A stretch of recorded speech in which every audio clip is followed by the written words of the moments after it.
so that we also have the recordings to share it later on Zoom. And I see Andrea joining, and Andrea is our brand new ambassador in Spain. So it's good to see her as well here. So it's 5 o'clock here, Central European time. So we are going to start. There will be more coming in, but that is really great. Welcome all of you to this celebration of 5 years Female Wave of Change. And that is, I think, such an accomplishment. And, you know, a couple of years ago, thank you, Tina, there was 5 years ago when I founded Female Wave of Change, there was this lady I was talking to here in the Netherlands. And she's not here right now, but she might see it. And after a couple of months after the start, she said, Ingun, you're not going to be here next year. And I thought, wow, why not? And she said, well, you know, you need that business plan, you need to do this, you need to do that. And I needed to do so much. And I thought, we are already doing so much. So let's just do it our way. And every year, when we hit January 20, I sent her a message, we're still here. And actually, so I haven't done that today, but I am going to do that, share with her that we celebrate our 5th anniversary. And that is all thanks to you. It is thanks to, of course, the founding group, but it is also thanks to, you know, the board members. It is thanks to all those ambassadors, global, honorary, the wave makers, the circle of wisdom, those who are in the pillar teams, and so many more, but also those who follow us on all the social media platforms, who visit our events online and locally. That is where we make the difference. And that is how we are contributing to create a better world for all, more connected, more conscious, more human, and more sustainable. So really fantastic that you're all here. It's not really going to be a webinar, it is going to be a celebration. And since there are so many people involved with this fantastic movement, we have made a schedule to include as many people as possible in this conversation. They all received, those who will be speaking, received a short program, so you know where you are speaking.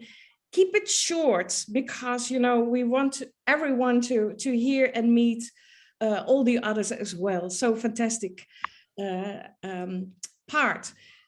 Yes, 5 years. And who could have thought, you know, there was this intention 5 years ago to do just one event. And I see that Marianne is here as well, Marianne Johansson. 5 years ago, there was this celebration here in our village in the Netherlands. There was this fund, we could do something, and we thought, okay, let's do this woman event. We did not get any funding, but we said, okay, we do have a great plan, so just do that event, September 2017, and started organizing. Before it was September 2017, we were already represented in 20 countries. And you know, when you get the first question, so, and I know it was from New Zealand, what are you going to do and can we join you? And I thought, well, you know, book a ticket and make sure that you're here in September 2017.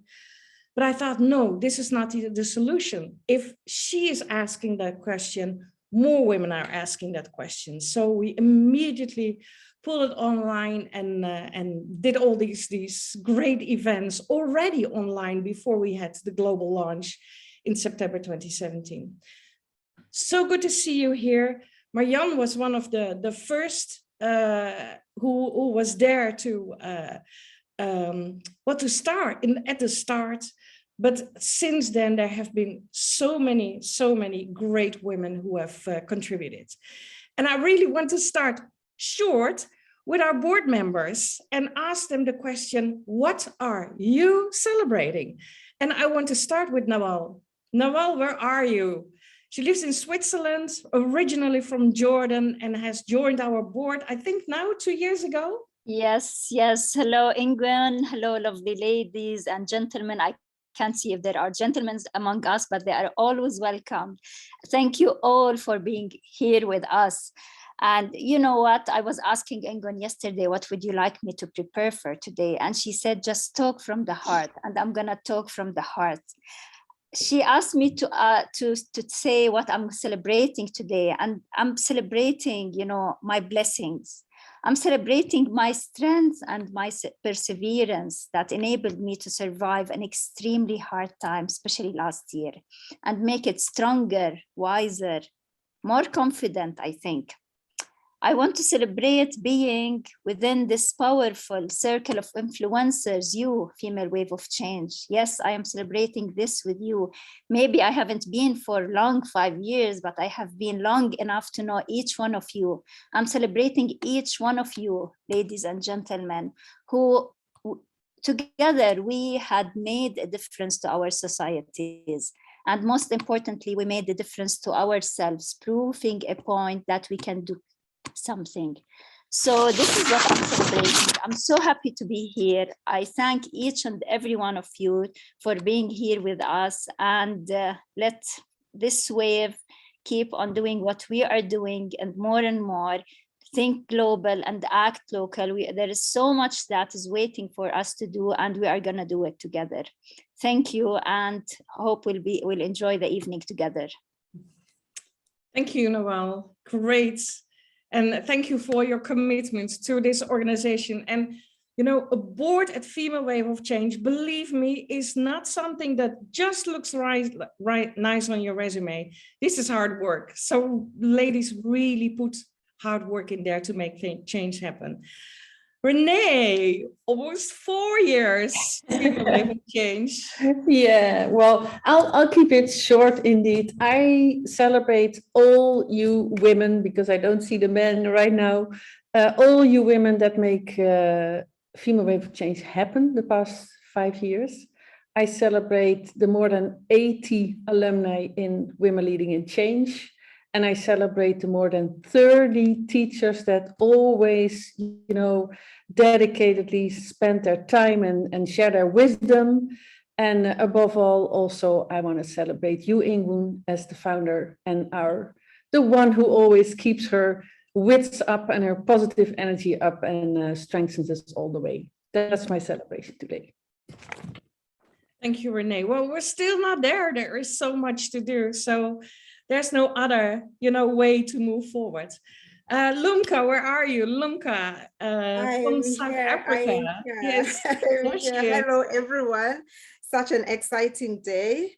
Myself, I'm celebrating, you know, the day I was introduced to the Female of Change, the day I also got together to have a voice, to be able to stand amongst all the women from all walks of life. And I'm celebrating all these women here who are, you know, with the desire to change the world to be a better place where we want to be change makers, and also to acknowledge that we can't do this on our own, sitting in our places. We need to come together for us to have an impactful change in the society. I celebrate all the efforts of those that bring in their wisdom, their creativity, their innovation to try and move the organization forward. So thank you very much, guys, for all your inputs. Thank you, Lumka. There's such a pleasure, you know, to have so many wise women in this board. And, you know, the last half year, we had several candidate board members. You know, we give women an opportunity to do the work with us for 2 or 3 months. And so far, you know, over the last half year, they have not been able to go through these 2 or 3 months, and somewhere we decide it's not going to work. And that is absolutely because there is so much work and commitment there from our board members. So thank you, ladies.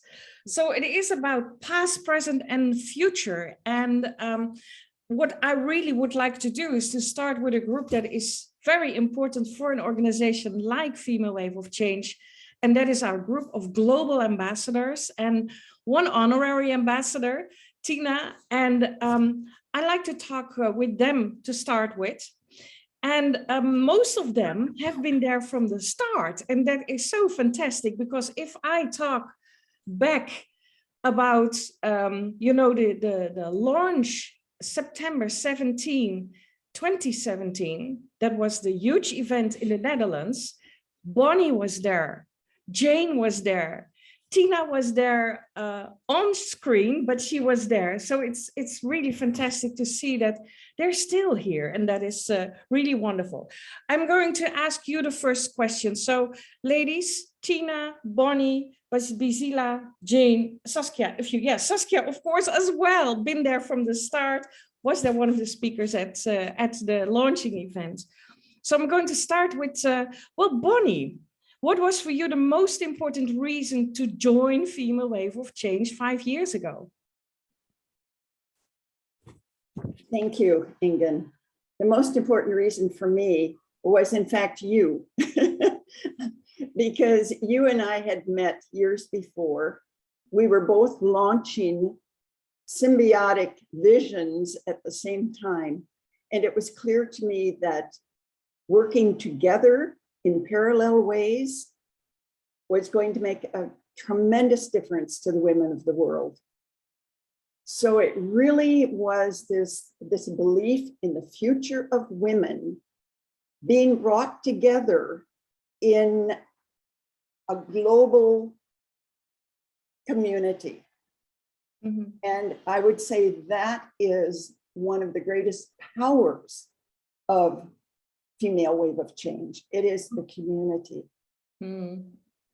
Thank you, Bonnie. And well, yes, you started Inspired Women Lead almost at the same time. So it was, you just had your 5-year anniversary. And still, you know, we exchanged that women also from the Female Wave of Change community join Inspired Women Lead at that mentoring program. So it's really fantastic. Many of the women who are here today did join that wonderful program. So fantastic. Tina, why did you join? Tina, well, first of all, let me just short introduction, and I'm sorry that I didn't do that for Bonnie. But Tina is, well, a very international mindset. There's some Greek blood, there's South Africa. You now live in the United States. You followed your son, and now his family, his wife, and first-time grandmother you are since a couple of months. So it's really amazing to have you here. But they have done a lot for women over the past so many years.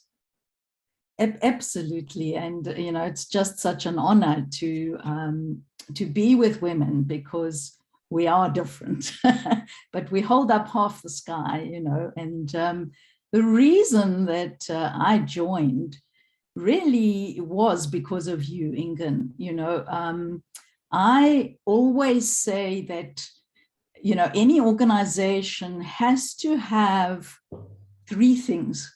Okay, it has to have the head, heart, and hands. Okay, the knowledge, the attitude, and the skill. Because one without the other doesn't work. Okay, I have been part of organizations that have all the knowledge, but it's so academic, it doesn't work. I've also been part of organizations where there's heart, okay, and the attitude is great, but there's no skill involved. Ingun brought all 3 to the table. And, you know, when she approached me, I was kind of, no, I'm not interested anymore. I've done 20 years of women in business and women of the world. But there was that differentiator that you brought to the table, and that's why I joined. And I'm going to repeat for everybody what I said at that launch, which was, you know, if not you, then who? And if not now, then when?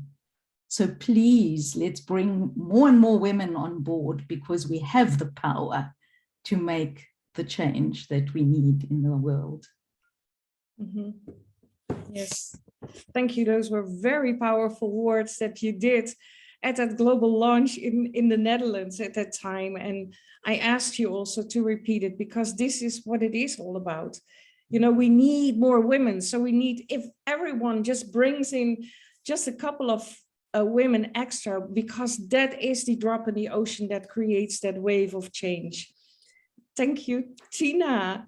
So, Bisila, what was your reason why? Bisila, serial entrepreneur, her roots in Africa, very Spanish educated and raised, and right now serial entrepreneur, but also, you know, doing so much good in the world. So really grateful that you're part of this organization.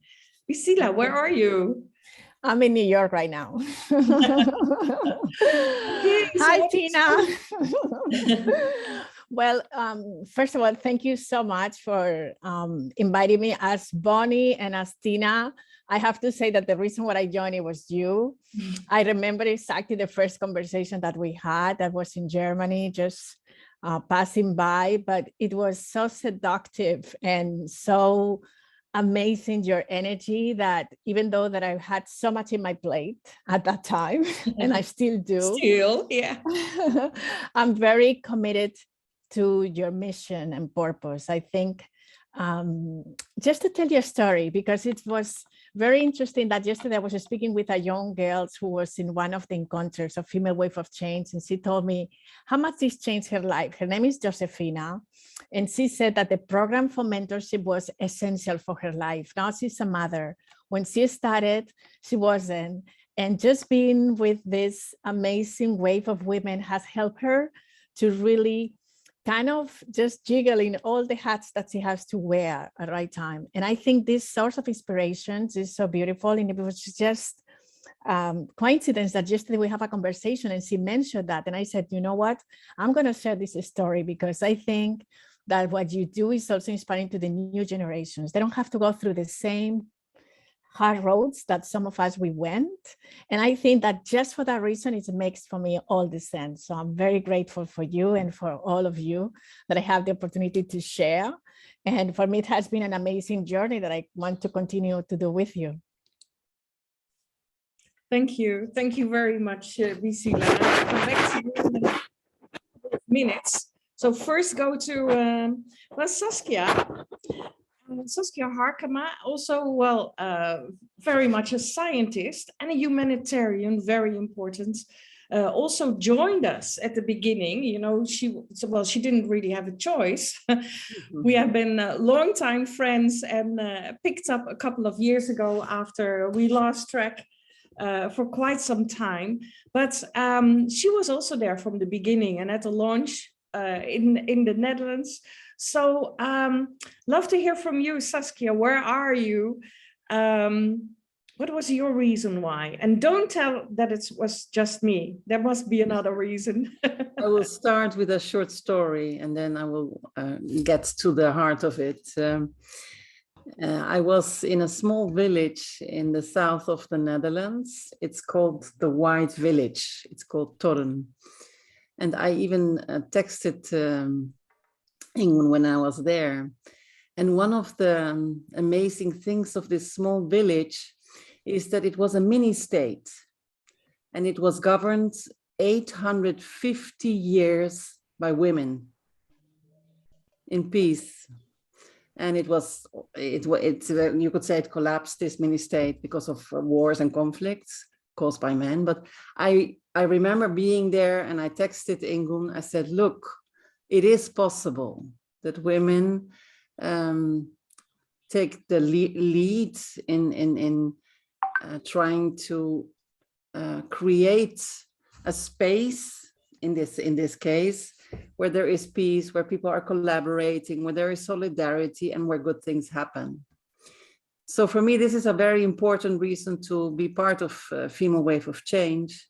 And yes, Ingun, of course, also, because she had that vision at that time already 5 years ago. And if someone can make this happen, it is Ingun. Let's be honest, because she's completely dedicated, she's completely focused, and she's completely committed to this cause. And this is something that I admire deeply in her. And so I think that this is for me what is also being part of Female Wave of Change. I really think that the world needs more feminine power and feminine also a feminine approach to things. We are in a phase of transition, and I really believe that we can make a very big difference in this respect. And I think we are doing so already. So that's why I'm part of this this beautiful movement. Saskia, and of course I hope that you will join us for a long time, and also very active, for instance, in our pillar, and we'll come to that later on, our humanitarian pillar and your peace work. You can maybe share a bit about that as well, because that is also who we are. You know, this is our feminine power, is our feminine energy, our feminine values that we work from. Thank you, Saskia. I'm going to find Jane Anyango from Kenya, also someone I met over 10 years ago in Los Angeles, actually, where she still was this shy young woman, and Bonnie was there as well. And okay, this is such an interesting, she has a story to share. She did a wonderful poem. But you know, this powerful woman that has grown from this shy lady who was there, it is really amazing. Jane, you were one of the first I called. Why did you join Female Way of Change? And don't tell me it was because of me. Jane, where are you?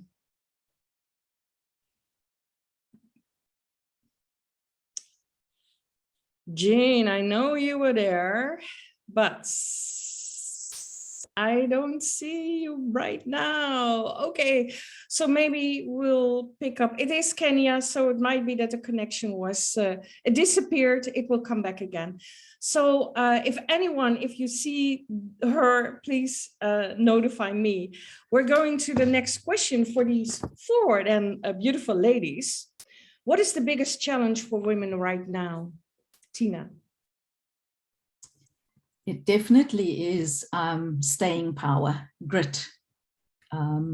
It's been a hard 2 years for everyone. And for me, that's the biggest challenge that women are facing, because I do believe that they carry much more weight than our male counterparts for various reasons. And it is a massive challenge. They're being stretched. We're all being stretched. And for me, the only way I find support is from other women. It definitely is the solution to share, to speak out, and to speak up. Mm-hmm. Thank you, Tina, for mentioning that, because you are right. It is such a challenging time for women, especially. And they are doing an amazing job, but we also see worldwide now, after 2 years, we are getting tired. You know, that is, yeah.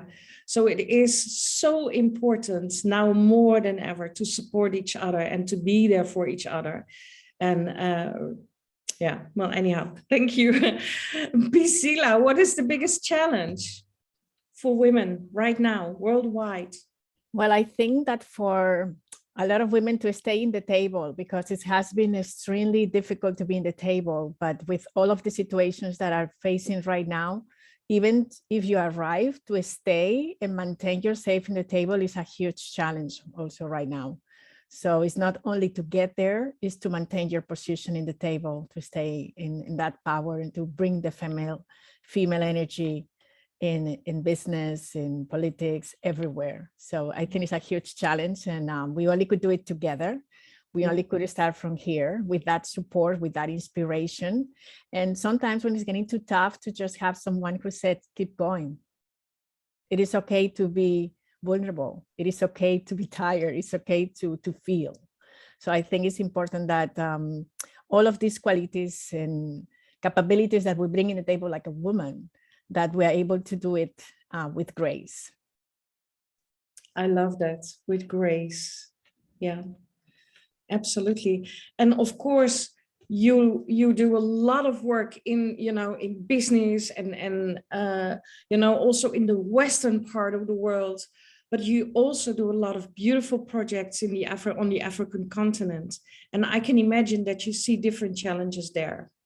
It is totally different. I think in Africa it has been even more challenging because a lot of the women, the resources, they were outside. They need to go outside. They don't have the access to technology to continue to do business in the same way that we have it in the Western world. And also the challenges at home and the culture challenge. So it's been a lot of the women that I have seen that they were advancing. They went 3 steps back through that situation. So it changes, it varies from one place to another. Yeah, absolutely.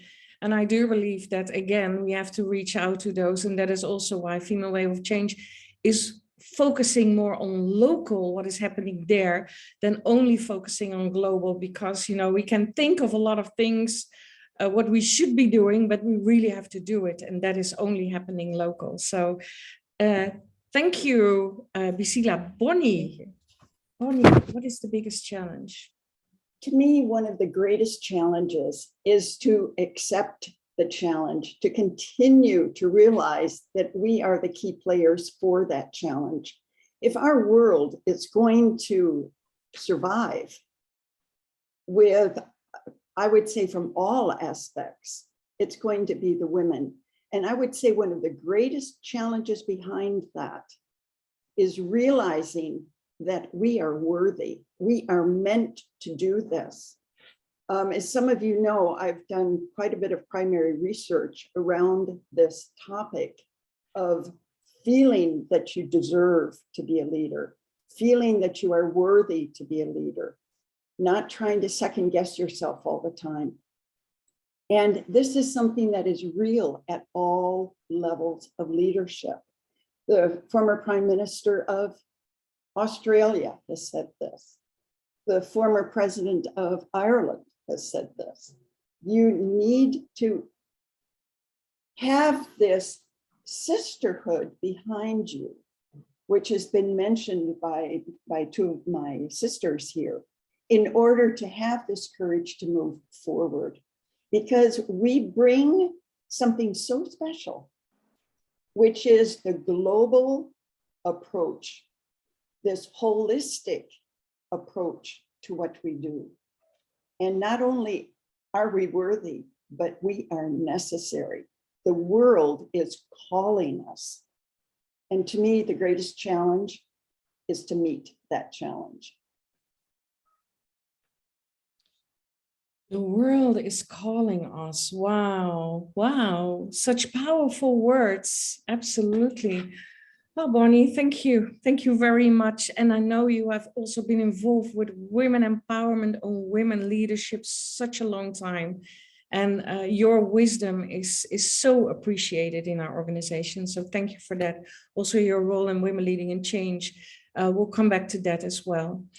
Thank you. Saskia, what is our biggest challenge? Well, I think that what is really important is that women are the pillars of families, communities, societies. They hold everything together for me. And I think that many families have been affected, of course, under the influence of COVID-19. Really, so many families have lost their livelihoods, their perspectives, and we cannot solve the problems with the same thinking that caused the problems. And for me, that is the biggest challenge, that we really tap into that potential that women have as caretakers, as nurturers, as the ones that hold families and communities together, and gear that towards fundamental change and fundamental also transformation of our societies. Because you see this movement that everyone wants to go back to what we called normal. It wasn't normal, otherwise we wouldn't be in this situation. So, and this is, I think, what we can do, what we are good at. We're extremely, versatile, flexible, creative. So we can do this. The world needs us. I agree with what Bonnie says. Yeah. Yeah, we just have to trust ourselves and feel that we are worthy to do that and step forward and really do the work that we need to be doing. Yes, absolutely. Thank you. I thank you, ladies. We do have a tight schedule, and I already mentioned not everyone is going to answer all the questions that are mentioned. So, but probably we're coming back to that. So I am going to move to the next group, and I hear that from Renee that Steph is here. We have to really celebrate the men that join us. So Steph is here, and I know Robert, our new member of the Circle of Wisdom, is joining us today, but he had to take care. He's a caretaker of, he's taking care of one of his friends who is in need. So he will be there a little bit later. I'm going to move towards a group that is really essential for an organization like this, and that is our inner circle. And I really would like to celebrate those of you who are here and supporting us constantly and doing so much work in the background. Is not always valued, not always seen, but so important for Female Wave of Change. And I also want to ask these women a question. So, and I want to start with Elsa B. And yes, Elsa B and Marika are here. So welcome, ladies. Really good to see you here. And you know, you spent so much time and energy in Female Wave of Change. And I am going to start with Marika because she joined later than Elsa B. But Marika is also, you know, she's Dutch, lives in Dominica, just moved there, set up an NGO, fantastic work that she's doing, did our program Women Leading in Change, and now she's supporting the organization in the inner circle. So Marika, why? What is your why?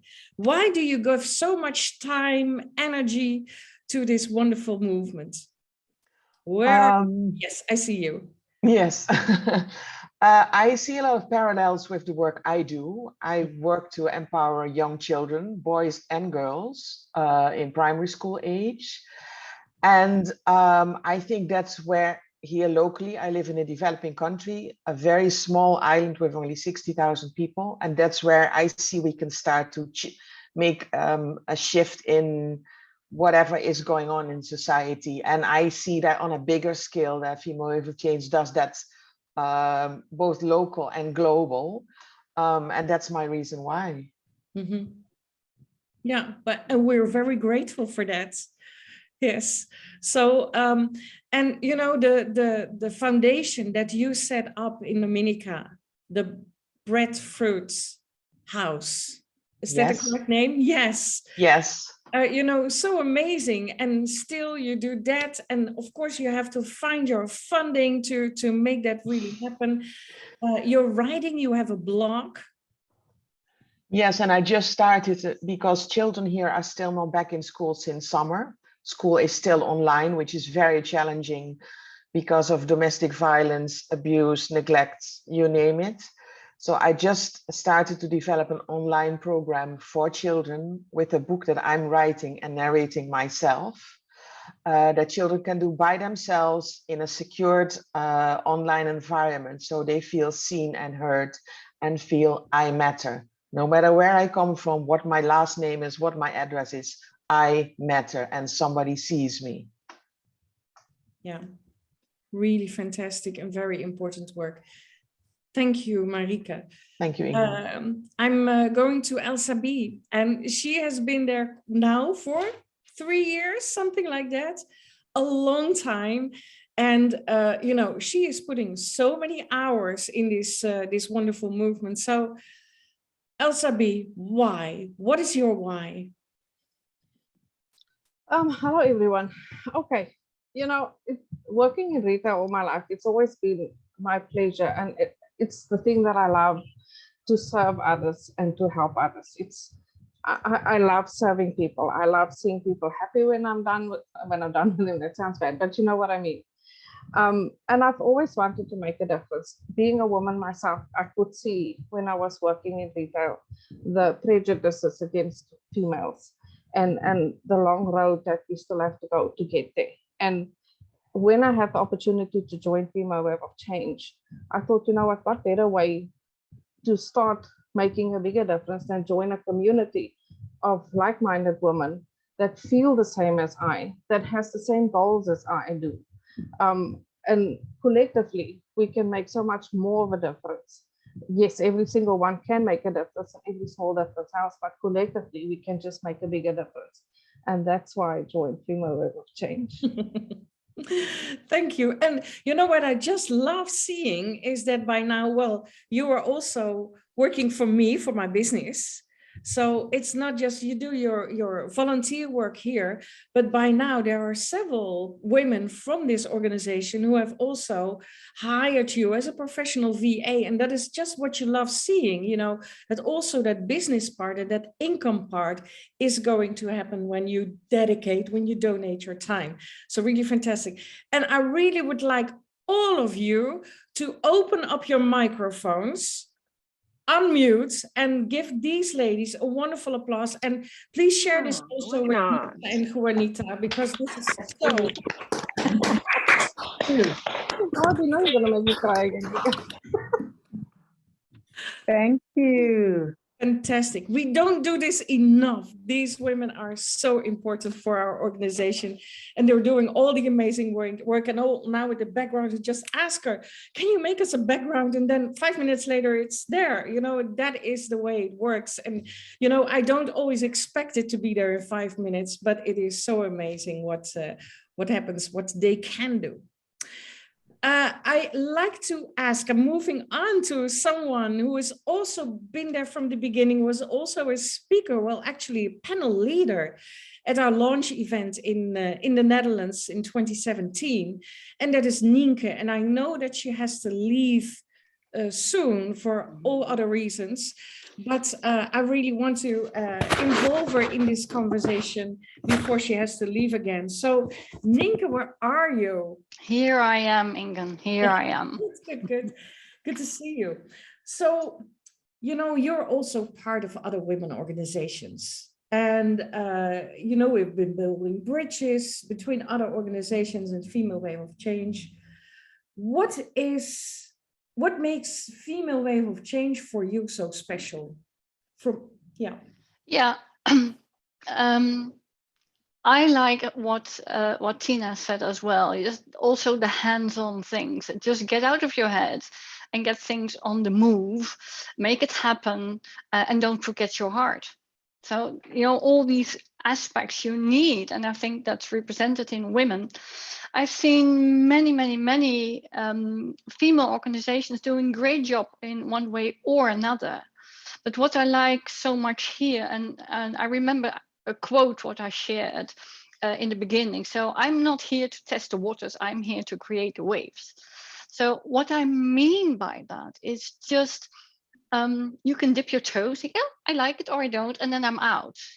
What I like, just look around here. Now, people stay for years. If you resonate, it's easy to stay. For me, it's not moving on, but it's the feeling that you matter in others' lives, and you feel mattered back, if you know what I mean. So it's the respect, it's the exchange. And for example, you know, building bridges around, of course, but I have a very dear friend who joined Bonnie's program, who I met in another female group. And now I see South Korea here too. I see so many different flavors, but we're equal. And what I see in many women's organizations, if they start from the West, we sort of expect the rest of the world to model whatever we do. And that's not the case of the Female Wave of Change, because we like to learn and grow from each other and bring in that local aspect of just making it happen in another way. And we listen to one another. It's not only about education, it's just what you can do all together. And if you're needed, you just connect with another member, and together you grow. And so the deep connection and the willingness to make things grow, not for testing the waters, but for permanent flow, not a wave, a flow, and the flow state over 5 years. And that's what I love. But we need each other. We need each other to keep that wave going, not overwhelming, not as a pondering water, but just as a flow, what continues like the sea. And that's what I feel here in the group. And that's why I love being here. I will stay. And are staying here. Yes, that is so wonderful, because you are right. You know, many of them are staying. But of course, you also have people who join, and then they have, you know, they really are excited to join, but when they are on board, you don't see them anymore. You know, those are the people who are here because it looks nice on your resume.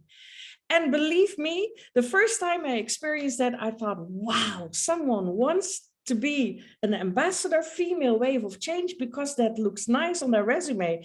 I was, in a way, I felt like, oh, wow, that's an honor. But on the other way, we don't want those women who just do join because it looks nice on their resume.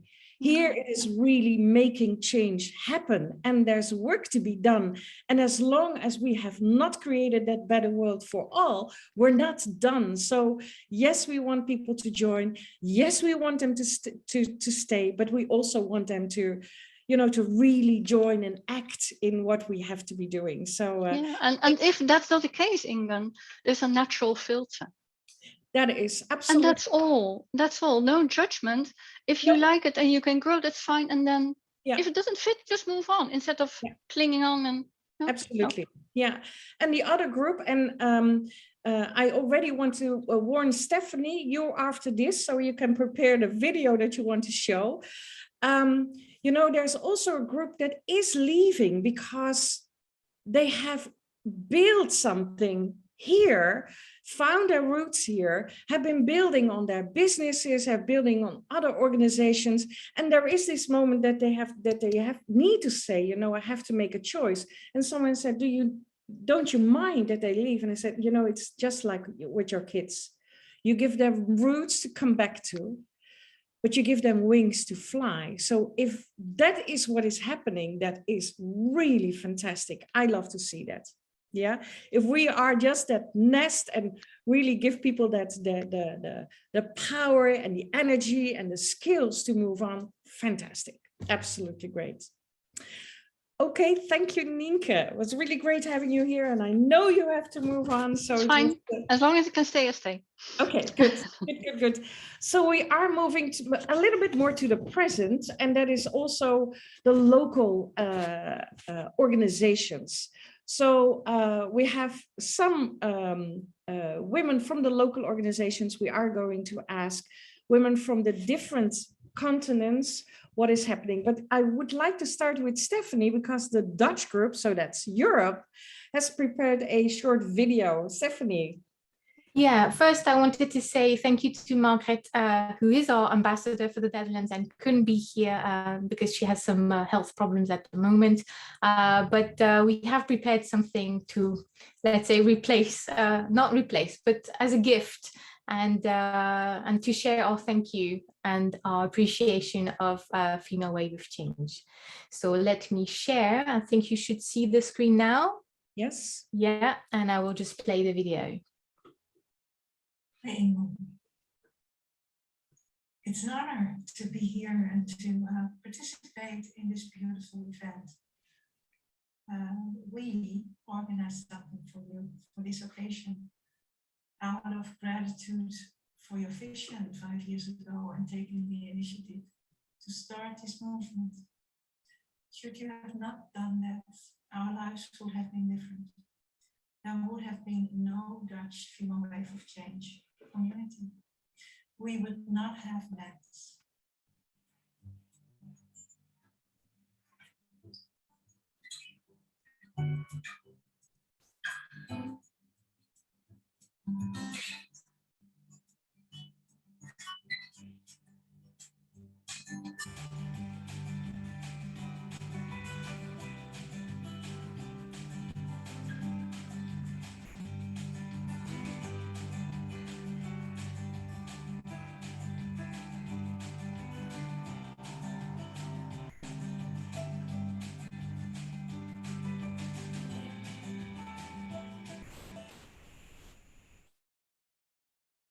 There we are, practicing understanding, loving kindness, and mindful living. We are supporting each other to not add more frustration where there is already much, and to not add anger where anger exists already, but instead find calm and connection in each other's company to belong. Empower each other to stay put and bring love into the world and shine the light. That is what we're doing. How can we not be grateful for what you are doing, for what you are offering us and the world? We have a little present for you, and Steph will present it. Thank you so much. Dear Ingun, it has been 5 years since you started Female Wave of Change. I met you in 2020 and was immediately impressed by your passion to help women across the globe make positive changes in their lives. Such an ambitious goal, but you are making it happen. And thanks to you, Female Wave of Change is gaining momentum. Time and time again, I witnessed how deeply you care about this worthy cause and how passionate you still are. You inspire women to take responsibility for the future, not just their own future or that of their families, but also of the communities they live in, and in fact of the world at large.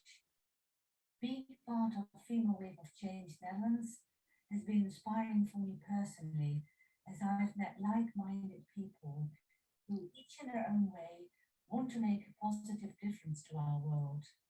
Together we are on a journey that will hopefully make the world a little better for everyone. Happy anniversary, Ingun. Hi, Ingun. Congratulations. 5 years of Female Wave of Change. So grateful to be part of this amazing movement. I'm looking forward to all the nice things that we're going to do. And yes, thank you so much for being such a pioneer, such an inspiration for all of us. Once again, congratulations. 5 years, Female Wave of Change. Let's go for 10 years, at least. Well, all the way from LA.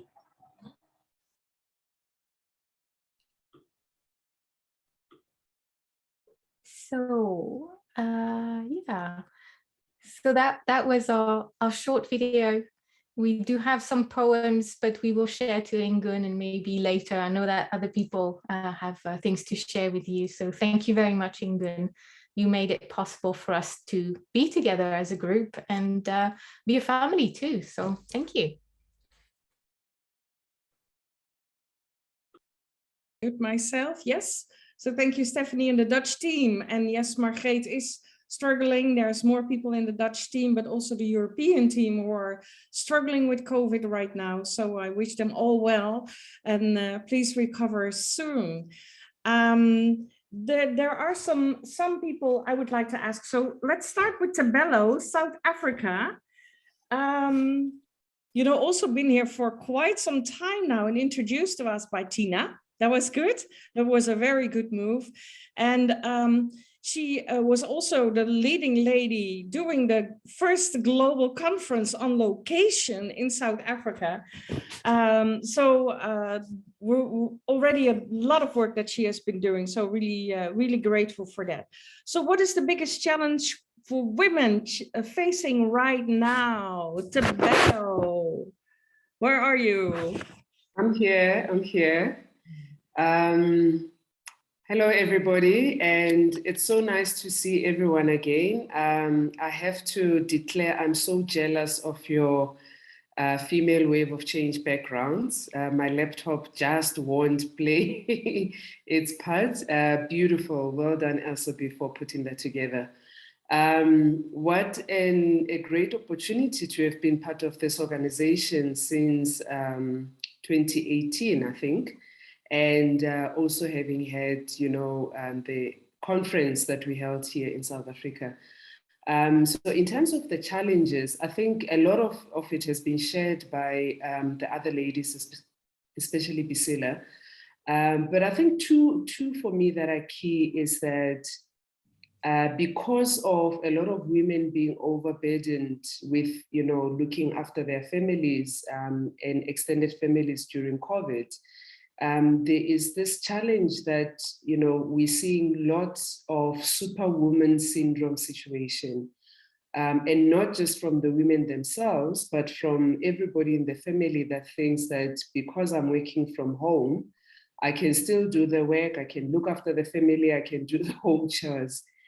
And what is worse for most women is that we struggle to set the boundaries. So we heard earlier that, we have stepped three steps back. And I think the challenge, especially in Africa, is the inability at times, because of the patriarchal structures in our society to be able to say no. So you find yourself doing everything, and then in the end, you are the one that suffers the most because you're so tired and you can't really look after everyone. And there's very few people that are there to look after you. So I think that's one issue. I think the second issue in our continent is a feeling outside of the family and outside of society, but in the broader society, the feeling of hopelessness. Why should I raise my voice? Who will listen? And when they do listen, what actions will they take? And we've seen it happening a lot now during the COVID time that people have raised the issues around violence against women in their families. And yet when you talk to a lot of those women or you hear the stories, it's the issue of saying, but why should I raise my voice? Who's going to listen to me? And if they do, what action are they going to take? And I'm here because of the financial challenges. If I leave this family or if I leave this man that's abusing me, where am I going to find the money to be able to sustain my family, myself, and my children? There are many others, but I wanted to highlight those. I think Anastasia will highlight others as well. So there is still a challenge in the continent, and with Africa being so big and being so diverse, those issues even make it more worse. Thank you. Good to see everybody. Thank you, Tabello. Yes, I think you're right. There are so many challenges, and there are different challenges per continent, but also, and that is what we see in Women Leading in Change as well, we're more the same than we are different. So it's also that we can support each other and learn from each other how to cope with the situation. Is Anastasia online? I haven't seen her yet. Okay, well, I will just move on and maybe she will drop in later. I would like to give the floor to Shada Kassab in Lebanon. And that is really a country and an area, Middle East, Northern Africa, where a lot is going on top of all the challenges that are already there. So Shada, the most important challenges, because I know if, when you do start talking, it can be overwhelming what is all going on. So the floor is yours, my dear. Hello, everyone. Happy 5th anniversary, Ingun. And why we are here? We are here because of the positive waves that you have spread all over these passing 5 years. About the challenges we have here, mostly in Lebanon, we have a basic challenge, which is the education. We have till now lack of education on all levels for women, for children. We don't have the obligation for education for the kids. We have a lot of kids out of school, girls and boys, I'm talking here about. And due to the very bad economic situations that we have, with the deficit of the Lebanese pound, Lebanese lira, we have a lot of difficulties. So education is probably the most challenge that we have. And the other one is how to maintain or how to survive economically, because what do you prefer, to live or to teach, or to send your children to a school? We have a lot of problems. We have a lot of struggles. If you want to talk, we will talk a lot, but to brief it, we have a lot of, we have a main challenge is education, and to make education easy for everyone. And this is what this is the aim. And after, due to the economic situation, we also, one of the other challenge, how to make this platform, FWC, a bridge to connection between women, between entrepreneur, a small and medium entrepreneur, how to open new markets, how to empower these women, and the new market to open. Okay, thank you. Yes, financial stability is amazingly important. So I hear you. Yeah, I'll come back with the question, what do you need? So prepare yourself. I would like to move to Dae-Young. Yes, South Korea, Asia. What is the biggest challenge of women in your part of the world? Thank you so much, Ingun, and everybody for having me here. This is a super honor. Yes, the biggest challenge is to be seen as a leader, regardless of our gender, and to be able to claim that I am a leader as a human being. I think in Asia, many of us are given an opportunity to choose culture from the past or for the future. So respecting our past, how we are going to create our future for all of us, not just for next generation, for all of us. That is the biggest challenge to me and to all of us, I believe, because Asian countries many of us are really developed countries, but still we think we are hesitant to recognize women as leaders. If we cannot acknowledge us as leaders, then how could we say that we are aiming to have an inclusive society? So having some leadership mind is the biggest challenge. And in that sense, Female Wave of Change is really important platform for all of us, because we can see some role models and counterparts that we can collaborate together. So I'm very honored to be here tonight. Thank you. Thank you, Dae-Young, and it is a pleasure to have you here, and also get a perspective from what is happening on the other side of the world. That is so important to create that very inspiring conversation also, not just look at our way. So thank you for that. The next one I want to introduce is Pamela Thompson from Canada, doing an amazing job there in Canada, building the organization in a very short time, and being a Women Leading in Change teacher, doing so much for the organization. So Pam, where are you? What is happening in your part of the world, and what are the biggest challenges for women right now? Thank you so much, Ingun, for that gracious introduction, and also for you and who you are and the mission, vision, and values that you project out into the world. I feel very honored to be part of the movement and to be helping build it in Canada. So thank you. The biggest challenge I would say that women are facing right now in Canada, and I guess we could extend it to the States as well, so North America, is stress and burnout due to COVID. And having, as many others have said, juggling the balls of kids at home, doing work at home, and a lot of times have people have mentioned overextending themselves, feeling they need to be everything to everyone. So the boundary setting, but the stress and burnout, I think, are the biggest things. And living in this constant state of uncertainty. I mean, it's like people have lost their foundation, and they just wanted this pandemic to end, and as someone eloquently said before, return to normal, but not the old normal, the new normal, whatever that looks like, right? But I think, yes, I would say that's the biggest challenge, living in this constant uncertainty and the stress and burnout due to juggling so many balls. Yeah, I think you're right. I see that here as well. So it is a challenge. Thank you. Thank you, Pam. And also prepare yourself. What do you need? Important question.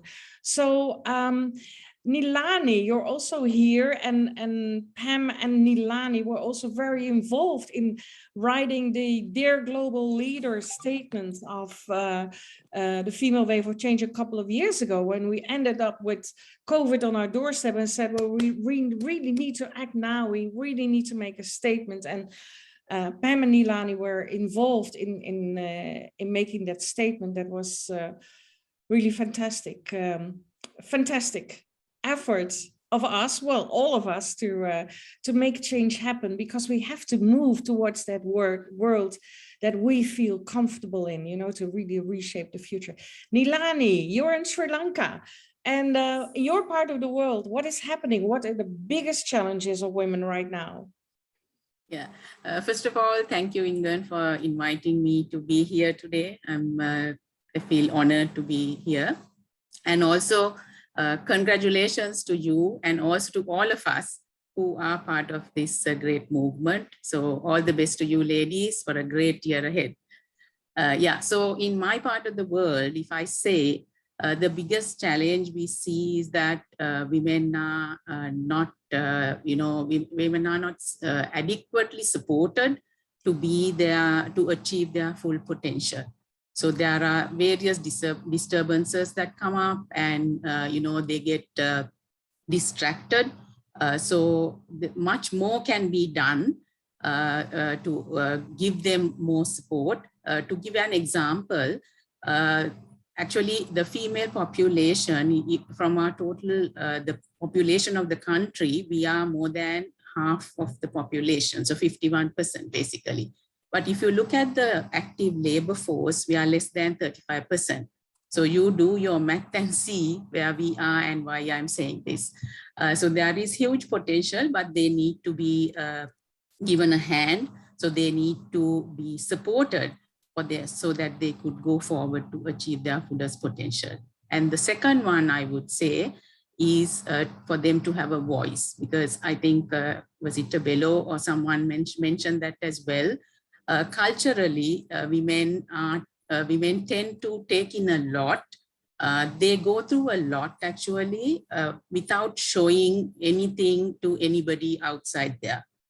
So this is not good. I mean, even when we, whether it's the humanitarian pillar or anything else, we know that it impacts women at some point or the other. So having a voice and to be able to speak up without fear is the other concern, I would say. These are the two. I mean, there are others, but these two are the main challenges, I would say, in my part of the world. Yeah. Yeah. Thank you. Thanks.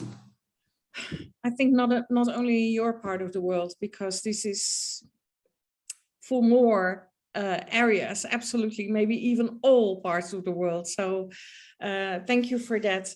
I know we're already moving a little bit out of time, but I really want to ask these questions again to this local group. What do you need? What do you need to make sustainable change happen on the items that you said? So keep it short, but this is also the moment that you can, address others who are not part of this organization and feel, I need this or I need that, and I need support in my area. So come and join me. So I would like to start with Tabello again. Thanks, Ingun. I think what's needed from Female Wave of Change, I'll say three things. Number one is we need to move into a space where we raise awareness about what's happening in the world. We've spoken a lot of times internally in the organization, and I think we need to take that message out into the broader world, especially how Female Wave of Change, its mission, can assist, the public to make the change or become an advocate of the change that we're looking for.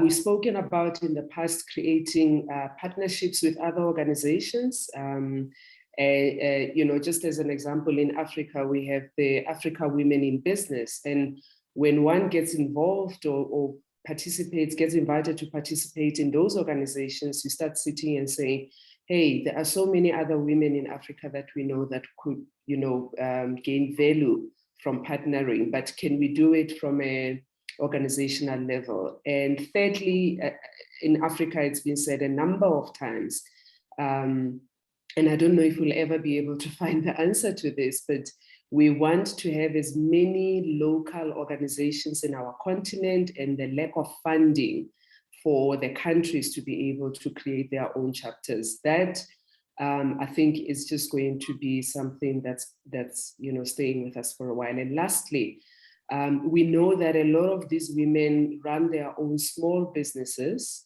and most of them, in the majority, actually have smartphones.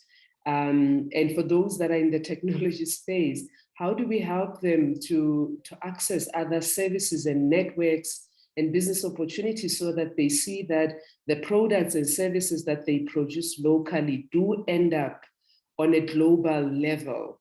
And so how is it that they're able to see the bigger picture in terms of where their services and products end? Because I think that will then improve the confidence to say, I'm not just a small-scale farmer or somebody that is sewing clothes here, but I can see where what I produce ends up in the world, and how I can contribute even more. So those are just the elements I think in Africa we keep hearing, and I think they could help if we are able to support that as the organization. Thank you. Thank you, Tabello. And I would really like to address, especially the members of the Circle of Wisdom. They are last on my list. You know, listen well to what is being said, or what we can do and what they need, and how also you as the members of the circle can contribute to make that happen. So thank you, Tabello, for your wise word. De Jong, what do you think? What do you need as a local organization? Thank you. Well, partnership, networking. We need opportunities to see other women to stand up for the big cause. And it's okay. You know, it's not dangerous. It's so normal. We'd like to see other sisters in person. So we'd like to meet you. Yeah. And oh, I'm so looking forward to that moment that we can actually meet again. You know, I always say from the beginning, we're high tech, but we're also high touch, and not just, you know, from a distance and with all kinds of masks, but just have the hugging. Yes, absolutely. I see you make that. Oh, that would really be fantastic. You know, I remember the global conference in South Africa.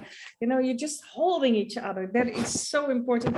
You know, we spiritually hold each other, we lift each other up, but to really hold them, it's so different. Okay, thank you, De Jong. Pam. Thanks, Ingun. I feel like to continue this connection piece, I feel it's really important for women in Canada to connect globally with other women leaders from all. So however that could be facilitated. I mean, we as individuals can do so much, but that piece of connecting. And because I feel like now more than ever, women need to feel that they're part of something larger than themselves. And like that drop in the ocean expands that ripple, but to really feel that connection. And certainly the global conference does that in some ways. And in the future, when this pandemic is over, to follow up on what Diane said, yeah, this feeling, this actual bit about getting together. The other thing that that I think differentiates Female Wave of Change from many other women's groups is the focus on action and being action oriented. And one of the things that we're doing is we're under the environment pillar, we're co-creating an experiential learning program for girls aged 9 to 12 called the Mother Earth Ambassador Program that integrates Indigenous wisdom as well as science and teaches young girls to be ambassadors in their home schools and communities. And one of the things now we're looking for is funding for that. So, you know, we're obviously looking for sponsors locally, but maybe think about how could there be a fund at the international level to provide seed money for people who want to implement these projects, right? And more opportunities maybe to share our wisdom. I don't know, and you know, we're just starting, for example, we're just rolling out collective wisdom circles, and they're closed circles of up to 10 with a facilitator where we share our wisdom around. We're going to start with dealing with change and uncertainty and sharing people's wisdom related to that.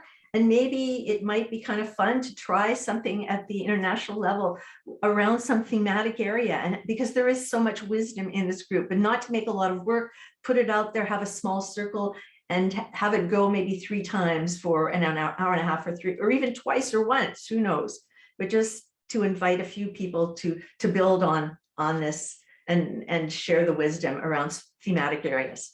Just a few thoughts. Absolutely. Thank you, Pam. As always, wise. Nilani, what do you think? What do you need?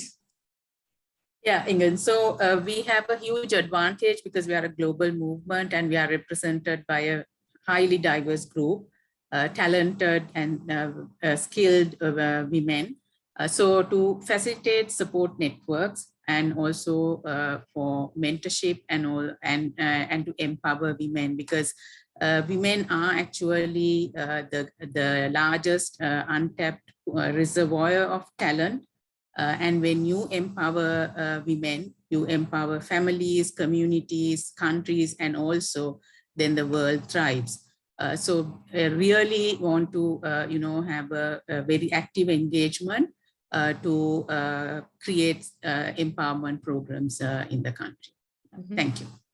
Okay, thank you very much. Yeah, we hear you, and we're taking notes, and we're really looking forward to that moment that we say, okay, let's move into that part. And funding, I know it's so important, but there is not enough money there to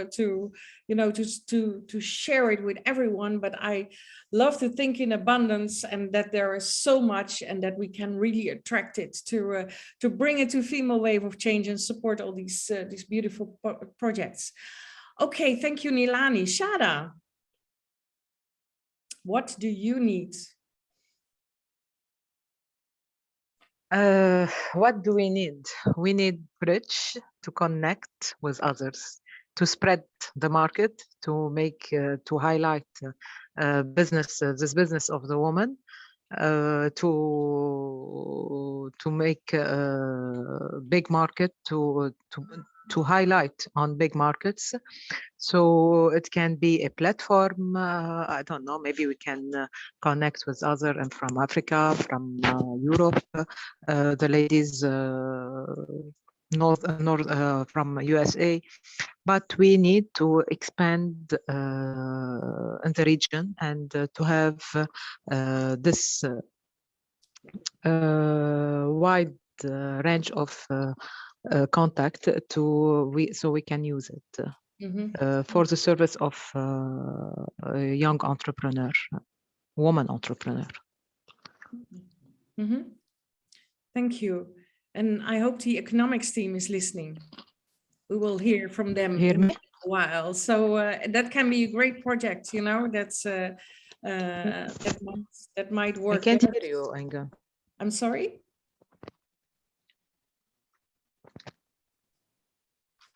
Okay, I missed that. Okay, thank you, Shada. And so many words of wisdom have already been said. No, okay. We're really moving on. Just let me, please, can you repeat, because the connection is very bad.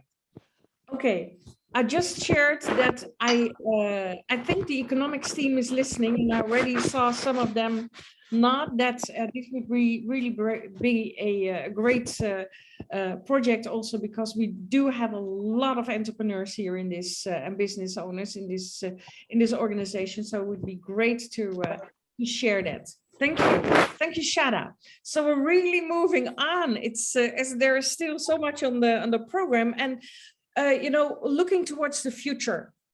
And one of the things that we have established in the past 2 years when COVID started was we need to focus on certain areas. We need to focus on different pillars: health, economy, education, environment, and humanity. Very important.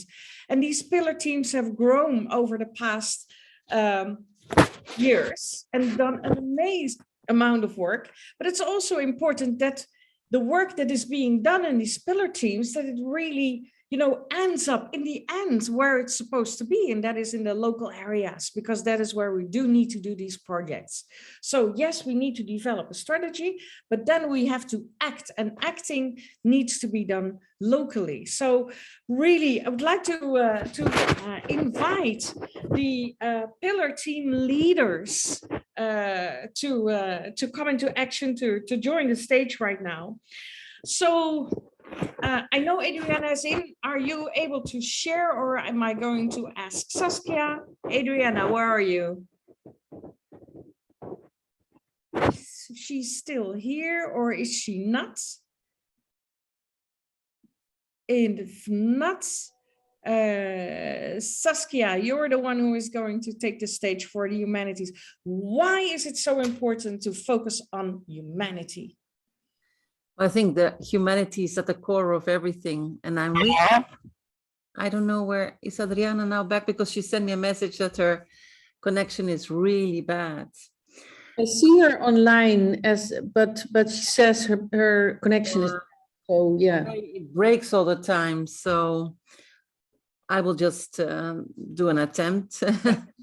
I'm reading a fascinating book called Humankind, A Story of Hope. And one of the things that I read in the book is that while we think that somehow violence and aggression is part of our nature, it is absolutely not the case. This is the narrative. Our nature is to connect, to be together, to do things together, to share. And this is what we want to bring across also in the team, in the humanity pillar. We want to reinforce that. We've done a beautiful project on young mothers in Kenya, it was, and this was kind of you could say the start of also implementing the mothers' circles of change locally.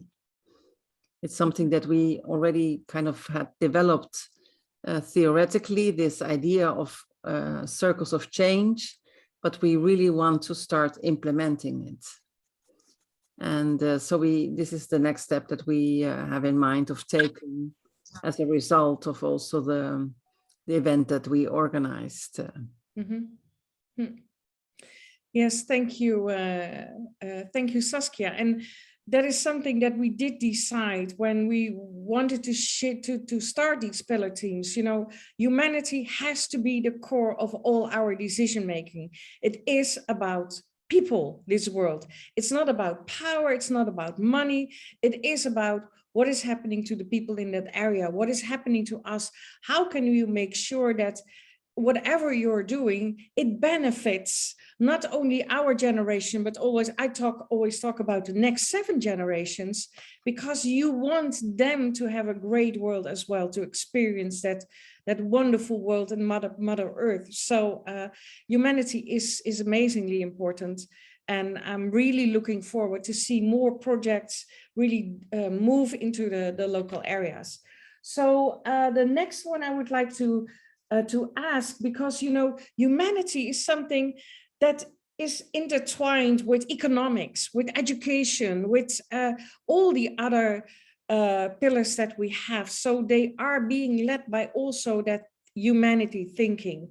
So Mom Yvonne from South Africa, your education team, love to hear a little bit more about your part. The short version, I love it when Mom Yvonne starts talking, but she can talk. Well, not a lot, but you know, there are so many wise words to share. So we would like to hear your wisdom, but we would like to hear the short version, my dear friends. Thank you so much, Ingun, for leadership and for all our female wave of change family, changes opportunity. So we believe so much in education that it is one pillar that will contribute towards the liberation of women, because there is so much that you can tap in education, even knowing your human rights, knowing who you are and the opportunity for your talents, your gifts to be unleashed is a great thing.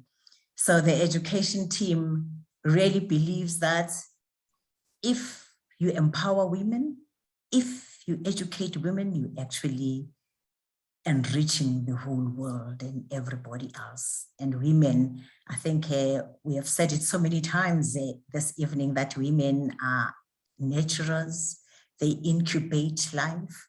So that says to us, if we invest in that, then we can rest assured that education will play a very critical role towards equality, towards creating access and empowerment for all. And we don't end there.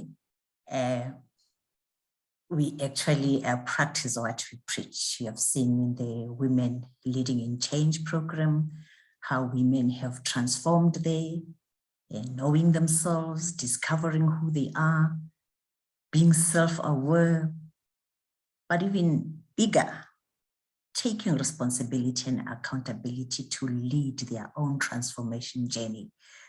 How liberating is that when you know I have the power and I'm not alone. So we walk the journey with each other. And as you have said, Ingun, let me be short, otherwise we've got so many great testimonies, so many case studies of women, even within the female wave of change, who have been through the program and transformed. Yeah. Thank you. Thank you, Mami Yvonne. And, you know, education is such an important part. And you already heard from Shada in Lebanon, you know, breaks your heart to hear that kids cannot go to school. And here, sometimes it's a couple of weeks because of COVID that they cannot go. And they already, you know, are back in what they should be doing. But it's, it is important. And it starts with the little ones, and do it, you know, education in such a way that they really can develop into their unique personalities that they are. They're the leaders of the future.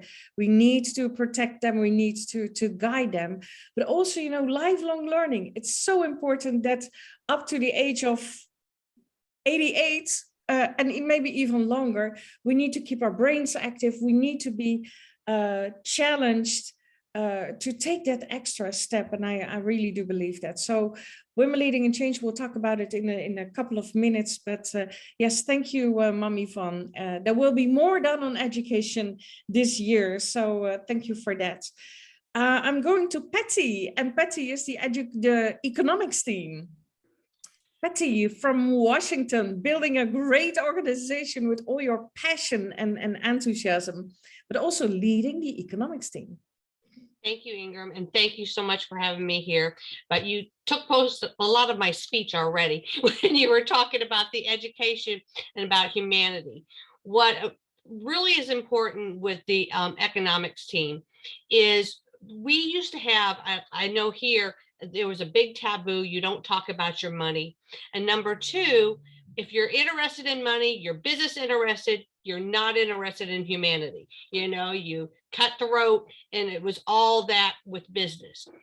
That is what I love about Female Wave of Change. We are changing that perception. We want to use our female leadership skills to talk about money. And let me give you a couple examples of that, like really collaborating with our knowledge and resources. We don't have to keep silent. We don't have to keep secrets from each other. If something works, we're going to spread it to everybody. So that's what we want to do. And in our team, we are going to start meeting monthly. And I love the word vested. That is what I'm really working on this year. And I have to thank Bonnie for that, because I'm in her inspired leadership class, and I got that word from my first mentoring ship. So thank you, Bonnie.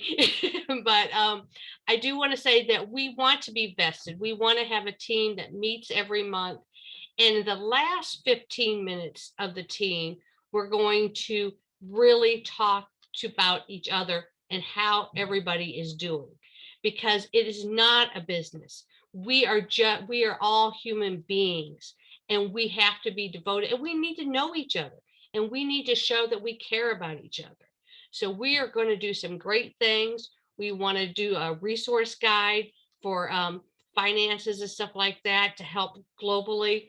We also want to do some more workshops, and we'd love for anybody that would like to join us. We meet, like I said, once a month, and we really want to be vested, because we can make a difference and we can help with each other. We can grow abundantly, but we got to take each other. It takes all of us, and with all our ideas and all our power, because if you don't share your idea, it's the missing piece. So we need that. So we need you all, and please come and join. We'd love to have you. Thank you. Thank you. Yes, it is important for everyone, also those who are acting on local level, and I'm really looking also in the direction of the members of the Circle of Wisdom.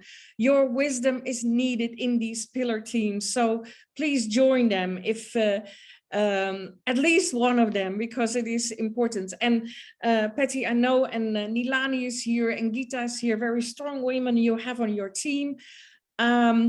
That's call to action from Shada in Lebanon, you know, to really have that group of women business owners. How can we support each other? That really spoke to me. So really listen to what the people want locally, because that is also so important. Yes. Thank you, Patty. And I love what you're doing. You know, from the start, there's this huge energy, and we just love to have you on board. So thank you. And we'll hear from, hopefully from Gita in the part of the circle. So for now, Anora, you just took over the leadership in the environment team from Tanya, and I know there's Maxime. I saw that she's also present, but Anora, so why is the environment pillar so important? The environment pillar is very important because there is no Mother Earth if we don't take care of our environment. We need to start interacting with the environment responsibly. Otherwise, we are depleting the natural resources and compromising the future of the future generations' ability to meet their needs. We need to start being intentional, even in our homes. Use less water, reduce consumption of meat, switch to products that reduce our dependence on single-use plastic. We need to be exemplary as Female Wave of Change Environment Group. We will enhance our female creativity. We will try and eat healthy. But if a container, pet drink, or a can of drink ends up in our homes, we will help other women to be creative and make some products. We expect the team to be our market. We'll use those cans to make products that you will use in your homes. So we ask you to support us. Thank you. Thank you, Anora. And I know you were doing a great job. And, you know, it can be so simple. And I do agree with you, you know, the planet, Mother Earth is so important. You know, we want to leave a planet to our children, our great-grandchildren, etc., that is still worthwhile, you know, that is still healthy, and that they can live in and be happy and joyful and etc.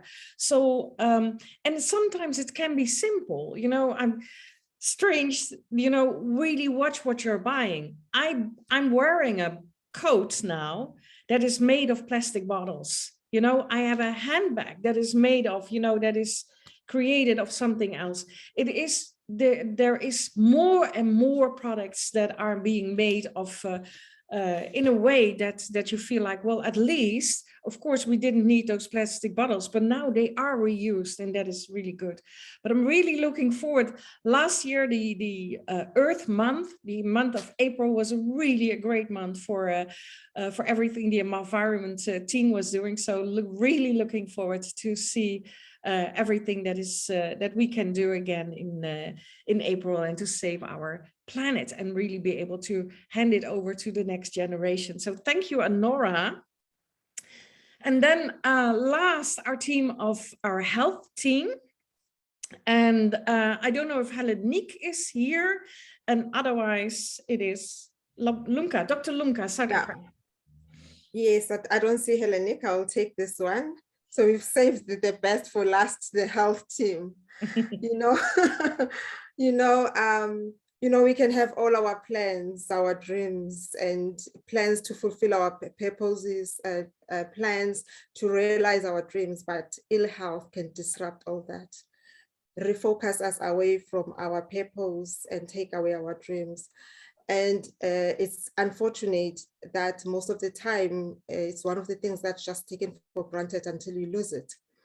And I should know this because I also had a fair share of ill health the past year, and there's nothing irritating when you have all the things that needs to be done and your body won't cooperate. You're just not able to do that. But as a health team, one of the things we want to focus on this is also firstly to learn, because we know that most of us, or we've seen our family members ourselves going through and surviving the COVID-19. We want to draw from the experiences and the lessons that were learned and what sustained people during that time, and that they're still here. And also remember the fact that, we know that with the COVID, there's been a reversal on the strides that have been made on women's health, when the focus, when the funds, everything was directed towards fighting the COVID. As Female of Change, we need already to know of the long-lasting effects of that on the things that are going to come. I'm sure some women haven't done their regular checks because, they were scared to go to hospitals, or hospitals were hectic. People are busy with fighting COVID that we forgot to do our mammograms, we forgot to go and do our pap smears, we forgot to do our regular checks, and that can lead to other problems, because COVID didn't stop other diseases now, did it? They are still there. So even though our focus was on the temperature readings, there are still other readings that were sort of ignored that are going to come out, that were under control, but now it's going to come out and cause havoc. And so those are the things that we're going to also be perhaps focusing on this year. And most importantly, the mental health, because we know that as human beings, we're not just physical beings, we are emotional, spiritual, and we have to look at this. And what I like about our pillar is that we have all these skills, but we did more. We need other people that can join us, and more ideas on how we can reach out and make the world a healthier place. Thank you. Mm-hmm. Thank you, Lunka. Yeah, our health is everything. With my business, I focus on people living longer. We live into our 90s. That is a prediction. So what do we want? We want to live a healthy life and really be able to also work longer and really perform. But also, if you're in your 30s, you want to be healthy and fit to really step into that leadership. It's important at all levels. So thank you, Lunka, for that. And, listening to all of you, I already feel bad that we don't have more time, because there are already so many topics on the table that we need to work on, that we need to, reflect on and find these projects on. So after today, I feel like, okay, so when is the next event? Because we really need to dive into these topics together. So thank you, Lunka. Thank you, all the other pillar leaders, the team leaders. You're doing amazing work. So you already hear a lot of the countries, the local areas mention things that you feel like, oh, we really need to step into that. Okay, get in touch afterwards and make that change happen, and sustainable change happen. Next group, Women Leading in Change. Women Leading in Change, our education program, our transformation program, so important. This is what Female Wave of Change is all about. What we need to make sustainable change happen is we need more feminine, authentic feminine leadership. And that is what we're actually doing in our Women Leading in Change program with so many people from all over the world and all walks of life. Very special. I repeat it, all walks of life. This is not an executive level program, or not something to bring women to the top or to bring women into politics. This is something that goes for women in the boardroom and is as important for women who are operating on grassroots level, because believe me, there are way more women at grassroots level than there are women in the boardroom. So we need to take all these women on board and to guide them to step into that authentic feminine leadership. But I'm not going to talk more about it because I'm going to, well, first give the floor to Renee, our leading lady in this program. Why is this so important? And I hope that I didn't take all the... I have always other different things, and I also want to keep it short because I also want to give the teachers, of course, an opportunity to share their experience. But you know, I think when we started the program in 2019, we already thought it was important to you know, let women step up in their leadership and as an authentic feminine leader. I think the last 2 years with COVID has shown even more importantly and blatantly in our face how important it is that we change the balance in what we understand and what we feel as leadership, from a little bit more male oriented. And I know men and women have male and female, masculine and feminine traits, but the overriding reference point is more the male-dominated style. And I think we've seen in COVID time that a little bit more balanced style, let me say it like that, is just making such a difference. Because what we need, and I've heard it a couple of times here, is connection. So who better and which people and leaders better can connect people? Those are the leaders that are sort of looking for the bigger picture and are interested in people and see farther than the next quarter. So see a little bit the future. And that's what, let's say, feminine leadership is about. My dream would be that we say, this is leadership. And it's men and women who can give that. Mm-hmm. And using the full spectrum of all these great leadership qualities. That's why it's so important. Mm-hmm. Thank you, Renee, and always very dedicated to make that next group happen, and really guiding those who are participating through the program. So thank you for that. Saskia, been involved from the start, been a teacher from the start, involved also with developing the program. Your perspective, please. Yes, I think what is really important of this program is that in order to be able to, let's say, change the world, you really have to reconnect with your inner self. And I recently found a phrase which I like very much, and it's called your natural state of being. Because it's not qualifying, it's not labeling, it's just really who you fundamentally are. And this is for me what authentic leadership is about, feminine authentic leadership, that you really are connected with who you truly and fundamentally are. And once you are reconnected with your inner self, you are also able to connect with the outside world. It goes two ways, because otherwise you're only reacting to what happens and you're deciding, okay, what shall I do?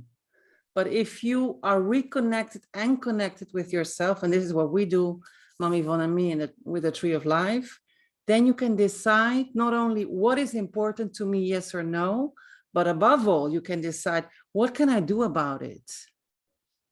Mm-hmm. Yeah. This is for me the value of the program. Yeah, I love it. It's the natural state of being. It is really, truly being who you are. Absolutely, yeah. Okay, thank you, Saskia. And we're already discussing the next step in this education program, so that is exciting as well. You already mentioned Mam Yvonne doing your program, your part in the session with together with. I cannot do it without her. You cannot do it without her. Okay, Mam Yvonne, anything that you want to add to Saskia's wise words? Thank you so much, Ingun. I think Saskia has already, my soulmate and my teacher too, has already touched at the core that unless you know who you are and unless you conquer and manage change in your inner world, then you've got no business to change anybody else. So that's what we entrench. And thanks to Saskia and to all our teachers for bringing new methodologies, because we also use the power of storytelling, that when you know your story, when you own your story, and when you share it deep from your heart without hiding anything, that's when the growth is. But also we encourage people not to be afraid to go deeper and understand what the Johari's window would refer to as your blind spot. What is it that you don't know about yourself? Also something else, what is it that you know that you're scared to share? And the humility, the agility, and the listening integrity also to embark on that journey of discovering, to find out that which none of us know about you, not even yourself. So it's been a very powerful, we've enjoyed the journey, but also, Ingun, you mentioned earlier on the whole journey of lifelong learning. It has been so fulfilling for us as teachers, because during that journey, we also grow and develop, we meet ourselves as well. And each time we are able to adapt. In many ways, when I talk about the female wave of change, I always say what I learned from it is that change is opportunity, and that there'll always be change. Change is inevitable. What you need to empower yourself is to manage, to conquer it fearlessly. And that's what we're doing. That's what makes it. Thank you. It makes the program, it's made so powerful also by the teachers who come from all over the world. You know, the difference between Saskia and Mam Yvonne is huge, but it's also not, you know, it's so close. And it is the power of the two together during those sessions. It's really amazing to see that happen. Thank you, Mam Yvonne. And I am going to just make a very small sidestep, because I see that Robert has to leave in a couple of minutes. And just short, Robert, because you just joined as one of the Circle of Wisdom members, and also because you are very dedicated to make change happen, also in the mindset of the men to involve more women. So just short, and what you can contribute in the Circle of Wisdom to make this change happen. And then we go back to Women Leading in Change. The floor is yours. Okay, thank you very much, Ingun. I hear a lot of good things in this conference. Congratulations with your 5th anniversary. Obviously, you know, it's very good that we make women aware of their, let's say, inherent powers and their natural leadership, actually. But that's precisely what we need to tell the men who are actually, especially in this country, the Netherlands, where I'm situated, where about 80%, 85% of all leadership positions are still being held by men. And so it's just as important to show them, to tell them, to make them aware of this tremendous pool of creative, sustainable, innovative leadership that has been ignored for such a long time. So, you know, if you want to create waves of change, then wake up the current leaders, which are in many cases men, wake up and make them aware of your tremendous powers. And so this is what I'm doing, you know, making men aware and helping women to gain their positions. And I believe very strongly, my driving force is that I believe strongly in this coherence, this men and women joint leadership. You need both qualities, you know, and all the good things I heard today are just as well true for men. You know, this introspection that we just learned about or heard about for female leaders is just as true for many of the male leaders. And I believe that many of them actually disqualify after such an introspection. Thank you. I have to leave, unfortunately. Yes, thank you very much for sharing your wisdom, Robert. And I know we have you on board to take that on you. Absolutely. And I am looking forward to a group of men doing the Women Leading in Change program. We do have to change the title a little bit, but it would really be great to do that as well. Thank you, Robert. So I am going to the next, Bonnie Facio. And you know, Bonnie has also been involved with Women Leading in Change since the start, and doing the mentoring part, you know, the part that she's so good at, and having this moment during the whole program that's okay, now let's reflect on what is happening and how do we move forward. Bonnie, why Women Leading in Change? For me, Women Leading in Change brings several very, very important components. As you mentioned, I have the privilege of entering about halfway through the program for this moment of serious reflection. And what I'm finding is there already is a community among the women that has been created. The women have been able to search within themselves in this safe space in guided processes by just outstanding women from mixed cultures. And I think we just saw one little incident of it a minute ago with Mama Ivan and with Saskia. But what is most important is what I see in the session where I'm working with the women is how far they have already come halfway through the program, through their reflection, through this deeper understanding of themselves and what I'm going to refer to as a safe space. And what is absolutely key is it is all leading towards positive action. Because unless we use what we learn in these incidences, unless we're willing to step forward, use our voices, and transform little by little what it is we're wanting to see changed, it's not going to happen.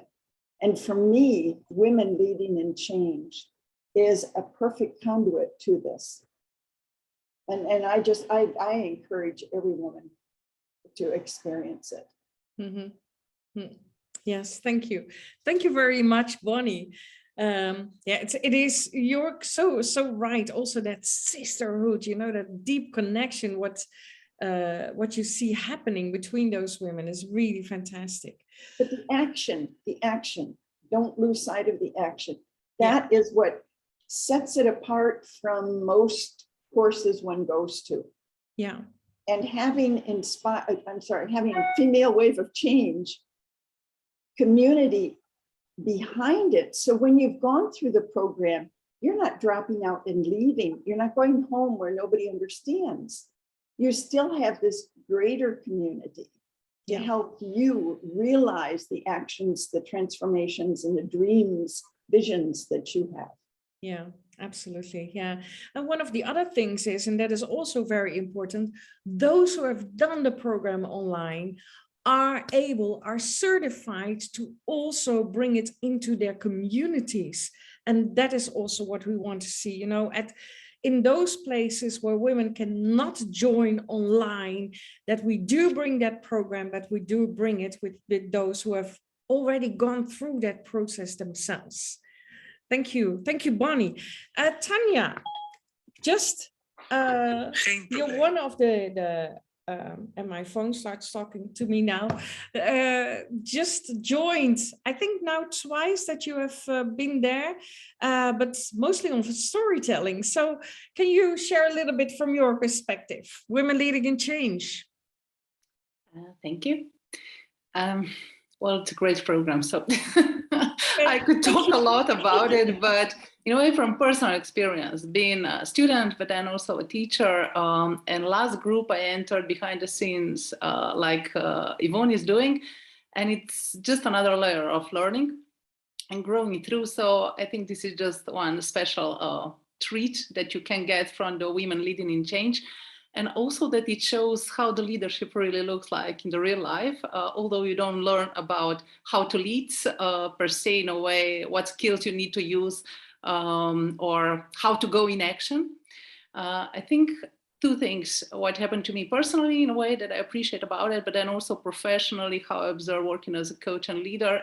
When you work with feminine leadership, or you can do so much work internally, and it can balances out the masculine energy. So that's why I would emphasize that it's great to do some work internally on it. And Women in Leading in Change just does it very naturally for you, so you don't have to think about it, you're guided through.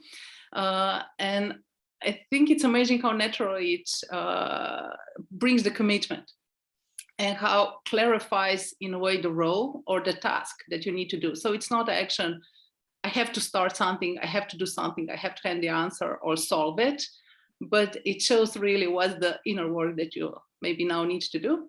What's the task that where you can take the lead. It's not always a formal one, but it could be one small things within the team, or it could be inspiration. I mean, here are many who just attended the last group and it was just lights pumping out.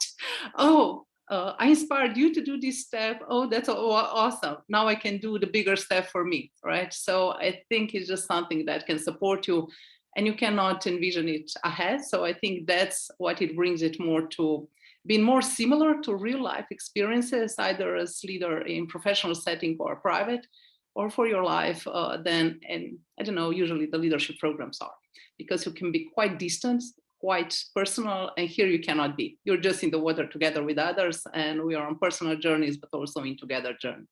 So that would be my contribution and encouragement for all of who would still want to journey or repeat. Yes, well, you know what one of the things that you mentioned, and that is also very important, many of the teachers have gone through the same program. You know, they have experienced, they have felt what it is doing, they've been there, and they have done their own inner work before they become the teacher. And that is also, I think, of great value when you do work like this. I'm sorry, thank you. Thank you, Tanya. And last but not least, Pam, and then we're really moving over to the circle of wisdom because I want to hear them as well. So Pam, authentic feminine leadership, that's your session. Yes, it is. A few things. I guess I feel like it is so important at this time to support women to step into their authentic feminine leadership. And because the systems we know are not working, the structures that the organizations, the government, they're all based on a masculine way. And it is, as others have mentioned, it's really now time to value and integrate the authentic feminine leadership qualities we know, like collaboration, creativity, inclusivity, all these good things with the masculine, so they can dance together in balance. People have talked about this balance, but we really need to strengthen the value and make people realize that these old ways of competition are causing people to burn out. And we need to look at more collaboration, how to do that, and what happens when we do. The other piece is I think authentic feminine leadership really focuses more on people and planet than profit. Obviously, in business, we need to make money, but this is also part of the piece of the puzzle more globally, is when we strengthen authentic feminine leadership in women as well as men, we emphasize people and planet over profit, which we need to do with climate change and all the other nasty things that are happening in the world. A couple of things I've noticed in terms of being a part of the program only for a couple of cohorts, and I feel honored to be part of it, is the incredible in-depth sharing in the groups and the vulnerability that people have. Tanya alluded to it, I spoke to it very articulately a minute ago, talking about, yeah, the depth of sharing and how people, you know, are all in the water together. And the increased confidence and clarity you see that people develop as they move through. And as Brene Brown would say, remove any layers or armor that they might have. And the incredible support, like a number of women in the last one said, let's form a group and let's keep supporting each other as we move forward. And so I feel that this program really of Women in Leading and Change really supports women to stand in their power and move forward in alignment with their core values, believing that they're supported, which we all need. So that's enough for me. Thank you, Pam. And, you know, I cannot imagine that not everyone is now signing up to do this program. And again, you know, I really feel that this is something for everyone, because as many of you as the teachers, I love to sit in the back of the room and just listen to what is happening and see this whole process during those weeks. So thank you, Pam, for joining there as well and doing a great job. So Women Leading and Change, again, such an important part of our organization. But again, there will also be added to it because education is important, not just Women Leading and Change, but also new programs that will be offered there. So, wow, what an amazing, and I apologize for not making it strict until 7 o'clock p.m. CET. Will run a little bit out of time, and I hope we can do it in 15 minutes because the group that I'm going to introduce now is a very important group. You know, the circle of wisdom, and not everyone is here, and then, you know, not everyone can speak, but I invited some very powerful women to join in the conversation. And especially, you know, I've asked them, so what do you hear all the participants saying? What is happening in this organization?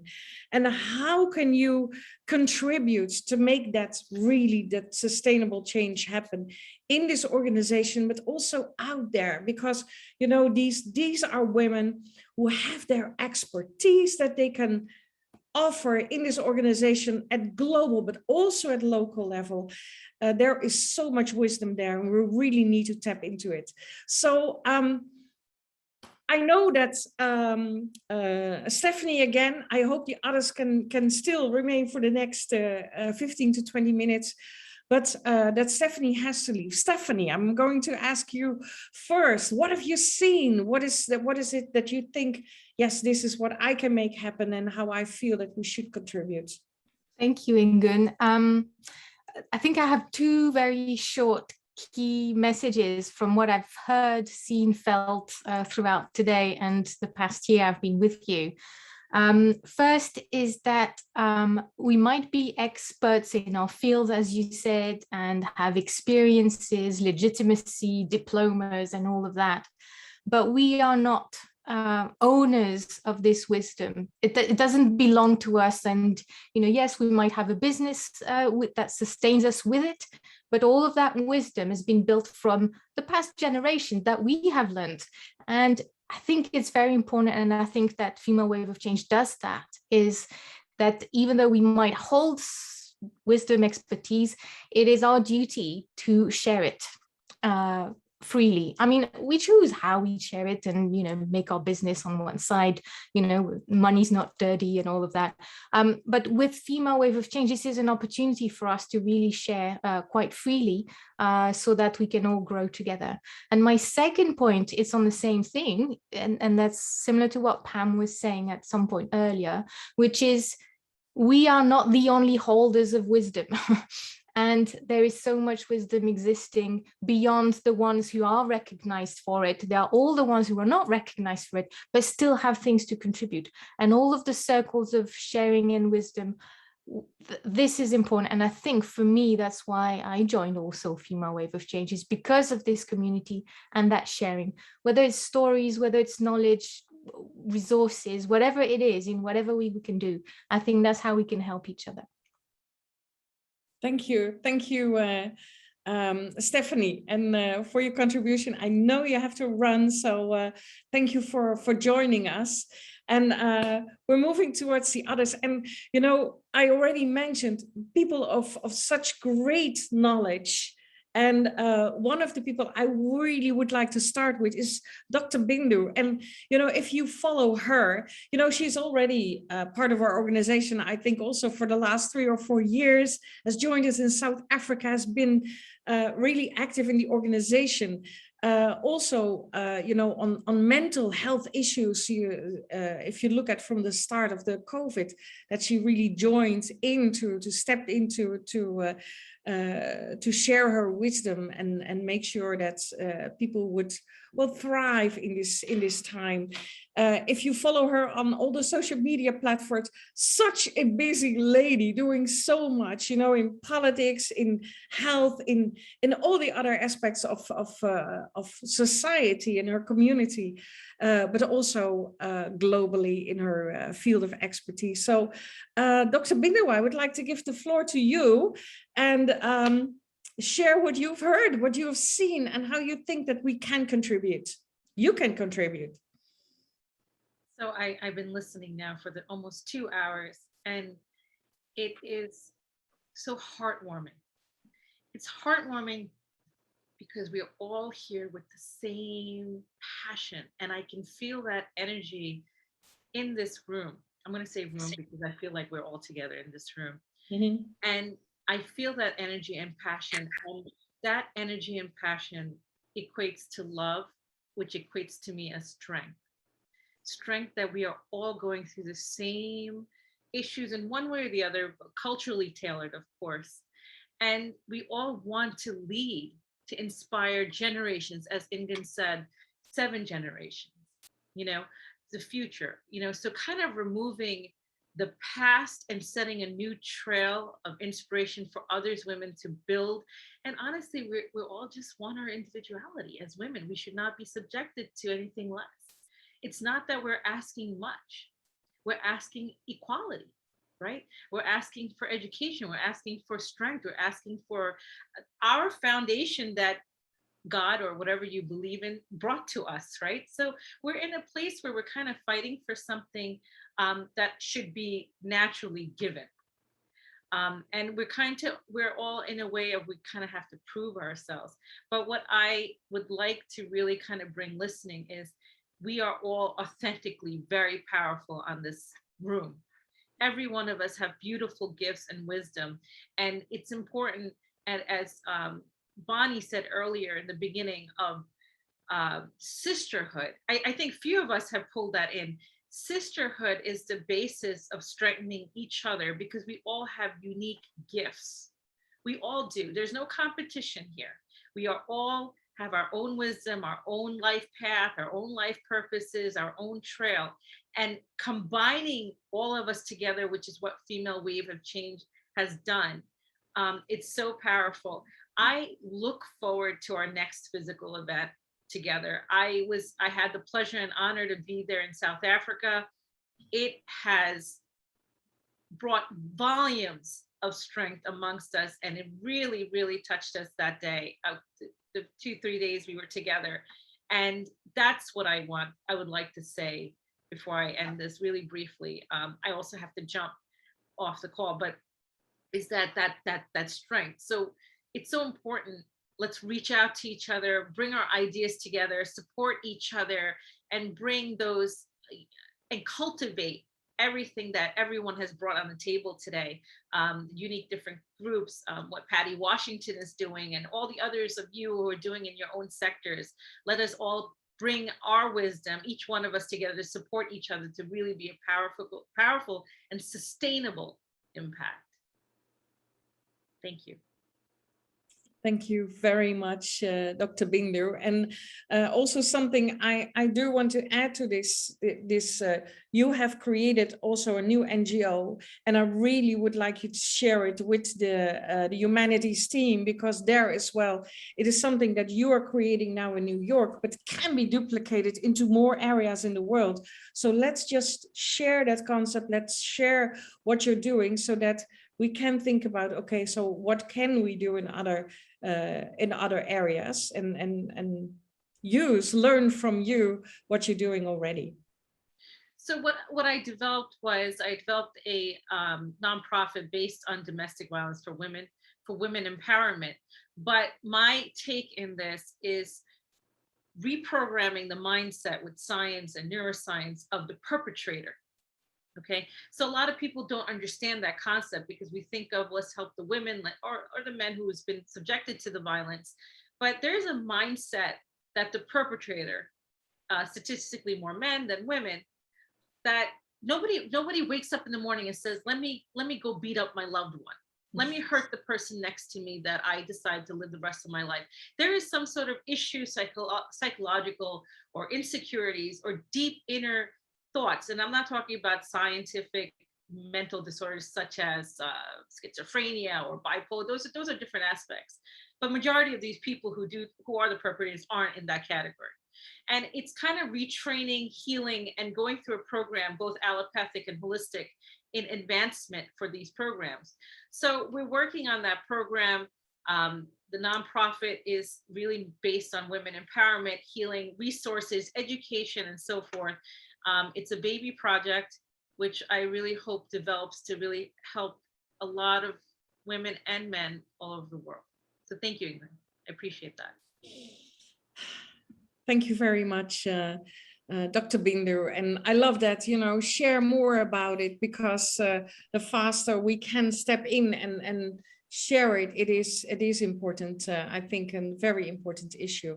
So thank you, Dr. Bindu, and I know you have to run as well. So thank you for coming on board. The next one I am going to ask in this circle of wisdom is Viola Edward, already also been involved for quite some years, and having a very international background, now based in Cyprus, doing wonderful things also together with her sister Laila, the GRID program. And Viola, part of the Circle of Wisdom, are you still here? And how can... Yes, I see you. I know it's dark because yes, but no energy. No, I'm here. Yes. Oh, you are. Yes, and we see you. Great. Okay, so what do you think from everything that you've heard? And I hope that you have been able to, in spite of the electricity issues, been able to listen to all the different participants.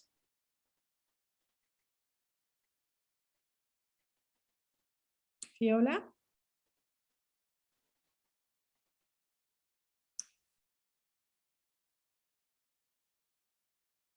Viola?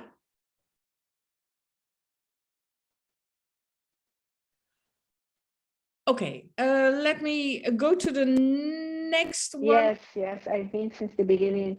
Actually, I'm here. Can you hear me? Yes, now we can. Hello? Yeah. Can you hear me? Yes.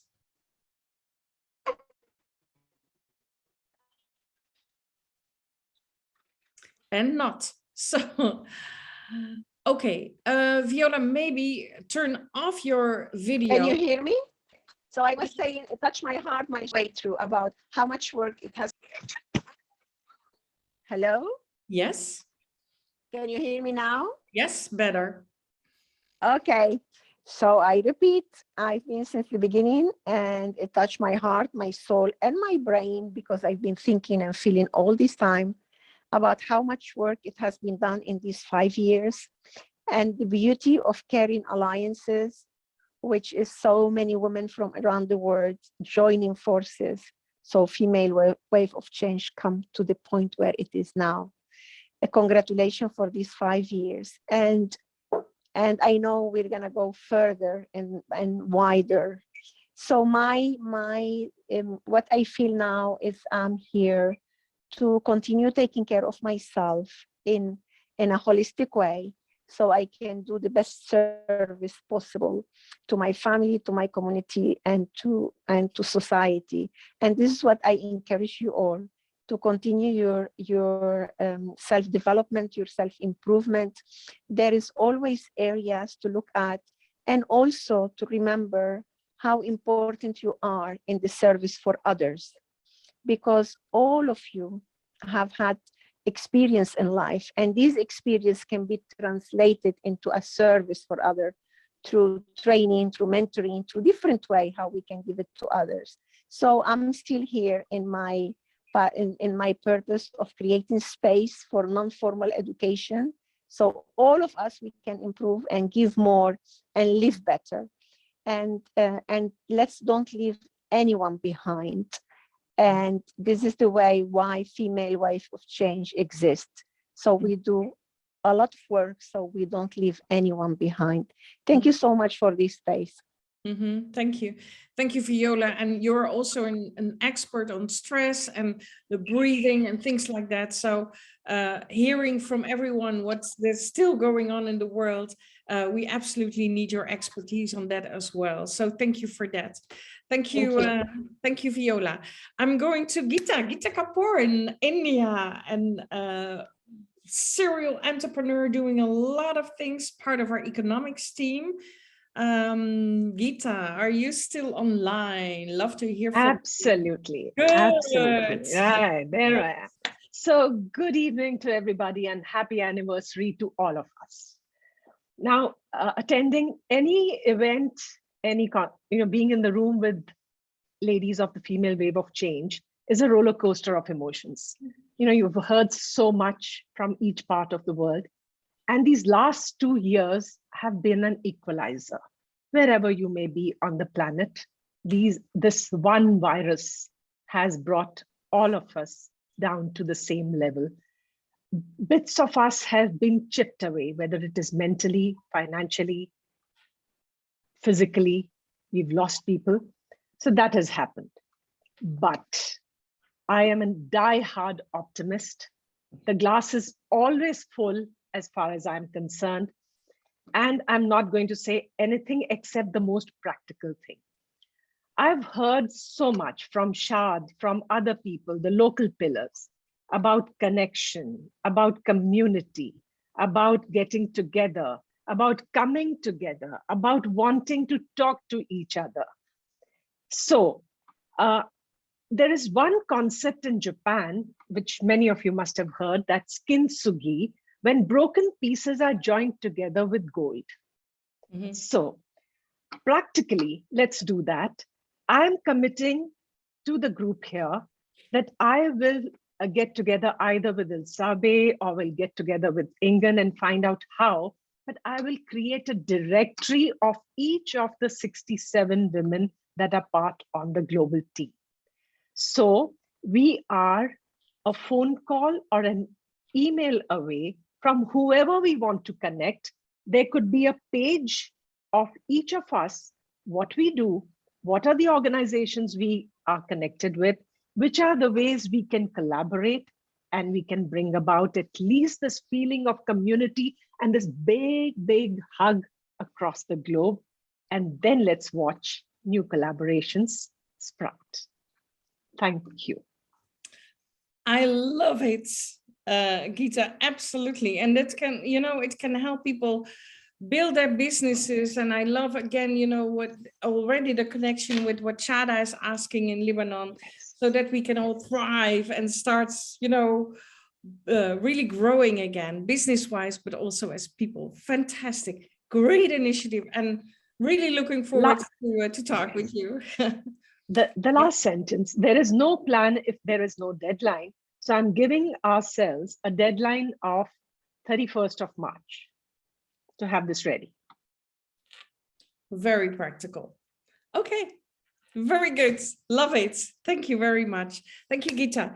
So I'm going to Dr. Selena, also someone which we value a lot in our organization and doing great work you know, just building her own business, her own practice, but also being involved with everything that we need here in Female Wave of Change.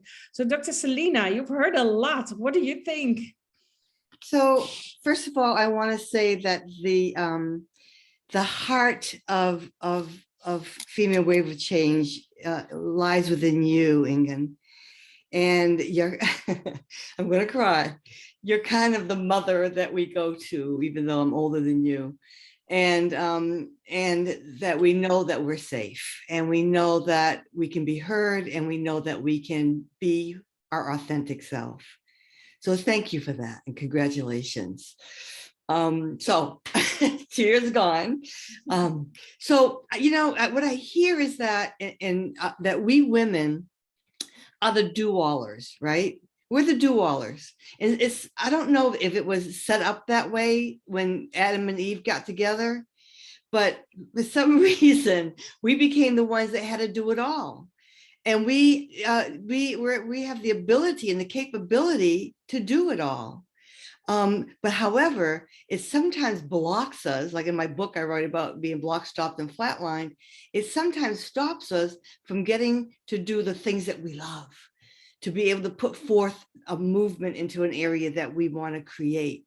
So my thought is we would need to continue to manifest, stabilize, and sustain our feminine power. We need to figure out how to do that. How do we take what's important to us and kind of give it a scale of, you know, this is what I want to do for, you know, 2022. So that we, you know, so we can look at that interesting element of our power, of being able to do everything, because it's an interesting element that we can get it, we can grab it, we can do it. However, the big question is, how do we unite? So when I hear about all I heard today,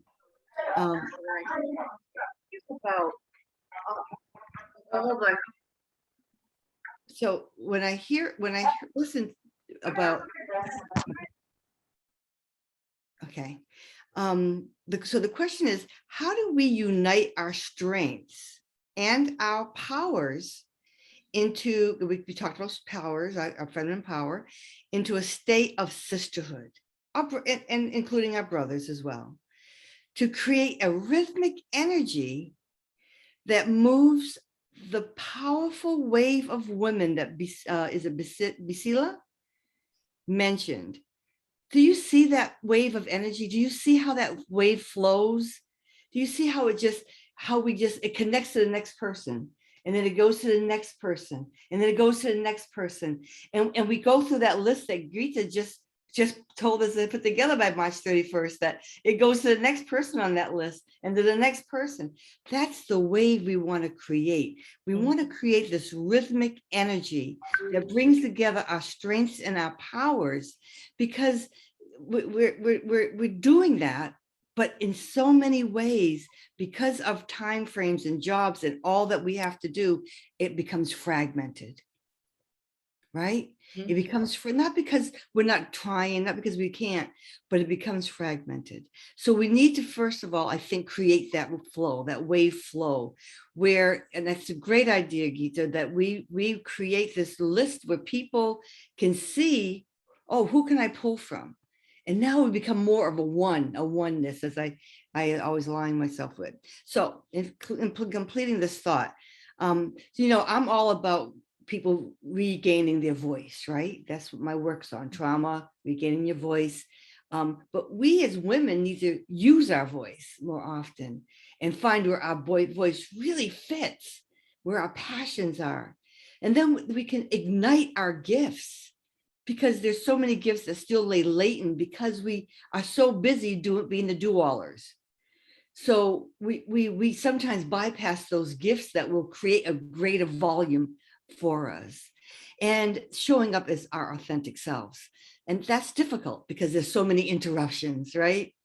And Female Wave of Change gives you the opportunity to find that through your leadership program. So finding your authentic self. So my thought is this: if these powerful waves of women could create a movement to enhance and heighten the hearts and minds of our youth, And this could be done locally, because I'm always local first and global, then global. And you know, I go to communities in Africa. This is what I do. And to heighten the minds of our youth, then we can create an amazing platform for tomorrow's leaders. We will get them into preparation. We will break down a lot of the barriers. We will recreate what's being destroyed if we could be consistently involved in rebuilding, especially some of those voices that have not been heard and do not know how to put it forth. Thank you. Wow. Such wise words, and I love it. You know, with all these, there's already a couple of projects in there. So thank you for that. It's we're really coming back to you as soon as possible in the coming days, weeks, to see how we can make that happen. But thank you very much for that. And I know that you're already still a very busy lady, so it's great to have you here as well. Thank you, Dr. Selena. I am, well, actually, oh, Alice, oh, I'm sorry, I missed Alice. I thought I have everyone. Alice Mapofu-Coles, also been here from almost the beginning, introduced to Female Wave of Change by Saskia. They've been doing a great projects together at the European level, but oh, if I see what Alice is doing also you know, she's originally from Zimbabwe, but lives in the UK, has been doing amazing work there, is getting involved in politics over the last year, and so much has happened. Alice, where are you? We really want to hear your wisdom after you've heard so many stories of women. Alice. Hi, everybody. Thank you so much. A very, very informative 2.5 hours. I was writing notes all the time about everybody speaking, but I won't take much of your time. But what I feel is important, because everything we hear, we have to feel something. And I felt a lot of other things. So I really wanted to bring up almost summarize about the things that everybody almost said here, and how we can become authentic in ourselves, as everybody was making that measure of life in that sense. One of the quotes I wanted to start with, which changed also my life, was a woman who was murdered here. Was a member of parliament called Jo Cox. She used to say we are far more united and have far more in common with each other than things that divide us. And we don't realize that until it is a time when COVID also struck again and things were difficult. What I had here was like the web, like in a spider that weaves the joints together: education, knowledge, wisdom. Many women have got that, but without sharing it, it evaporates. The power of the words and expression of feelings that has been said here shows that we need to practically bring it together. The authenticity also of being a feminine and a leader is a good example of what happened when I met Saskia when we were doing the Grundig project for refugee women 2012 to 2013. And later on, she invited me to join the Female Wave of Change in 2008. What we did in that short 2 years with women that are refugees and had stories changed a lot of people. An example that I would want to share is about one woman who is a refugee from Kosovo, who I worked with in Reading here, who first went to Europe after coming here and had never traveled when she became a refugee, and was the first person to speak in Antwerp. Never spoken about the traumas that she went through. So the expression, the words changed the narrative of her story. And when she came back, she's a trailblazer now who is managing all the Syrian refugees in Berkshire here.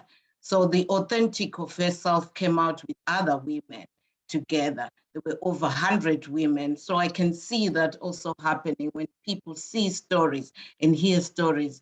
Authenticity also comes in when you are also vulnerable about what you've gone through. And that's what Female Wave of Change is. And the highlight of Female Wave of Change was for me to sit down with 4 women and do the values and pillars that are now being used and contributed to that. And that is a stepping stone to so many things. I hear a lot of other things, but what I wanted also to bring is about the inequalities that are happening in the world, that have been talked about in Africa, in Asia, in America, in Europe here, where we see them every day. The sexual and gender violence that are happening, and the race and ethnicity divisions that are happening, which are faced mainly by women. And that's very important for us to talk about that. But to bring back to myself, what I think I can also continue to bring since I've been here. I'm now now in politics in the UK, not because of lucky, but the hard work that I've put in it. It's very difficult. And I'm also a refugee who came in this country. But to see that there's things that you can do because there are other women, what we call the we in feminism, that can help you to feel that you're authentic. Somebody talked about that you're worthy. I think it was Bonnie. You are worthy, everyone, and you're carried by other women to make you worthy and feel that you can step into your authentic self and people can accept you for who you are. And that is very important. I want to be included in the mentoring of future young women. There is a struggle, and I've seen that. I research young people, and I've seen the struggles that they are going through.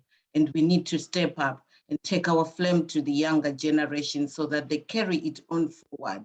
And we as women are there to do that in the authentic feminist way that will continue within this struggle to reshape. I also wanted to finish off by talking about the identity politics needs a gender-based approach that we all sit and not do the desktop activism, but be practical about things that we are talking and carry that torch. One of the persons that I read a lot of books about is Bell Hooks. She says to build a community requires a vigilant awareness of the work we must continuously do to undermine all the socialization that leads us to behave in a way that is perpetuating domination. As long as we come up with a community of women that are vigilant to do something, the domination that we always feel is there, we'll have ways of doing it in the authentic ways of love and activism. I'm an activist and I always think things go better when you do activism. And that's what I want to contribute. And thank you very much for this. It was wonderful. Thank you. Thank you very much, Alice, also for your wise words. And, you know, I feel so grateful again and so impressed by all this amazing wisdom, knowledge, you know, experience that is being shared by all of you. And I feel like I have a to-do list of at least 5 pages. So I don't know if anyone else is constantly writing. And at one moment I thought I can just re-listen, tomorrow. But anyhow, it's so amazing.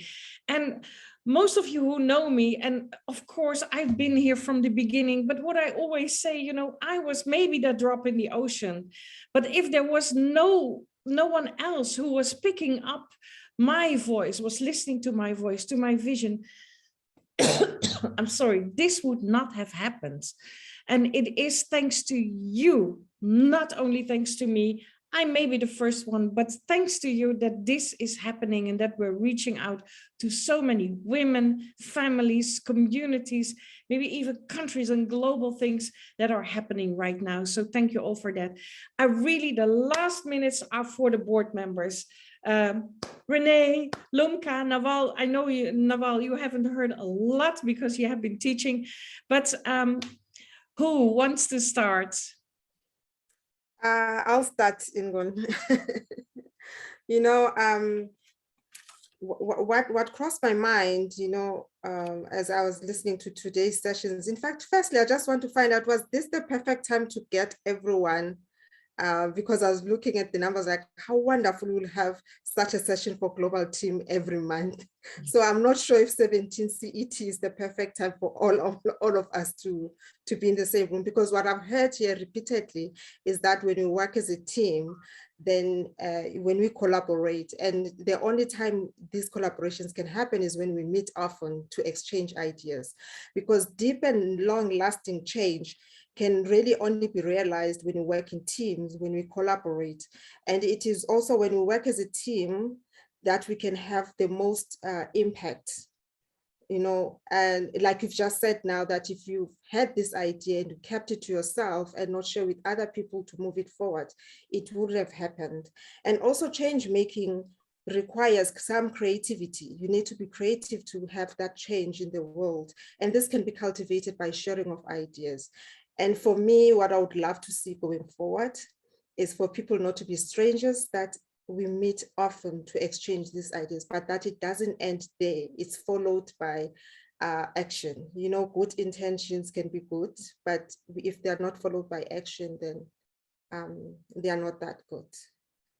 So thank you very much to everyone for joining us today. Thank you. Renee.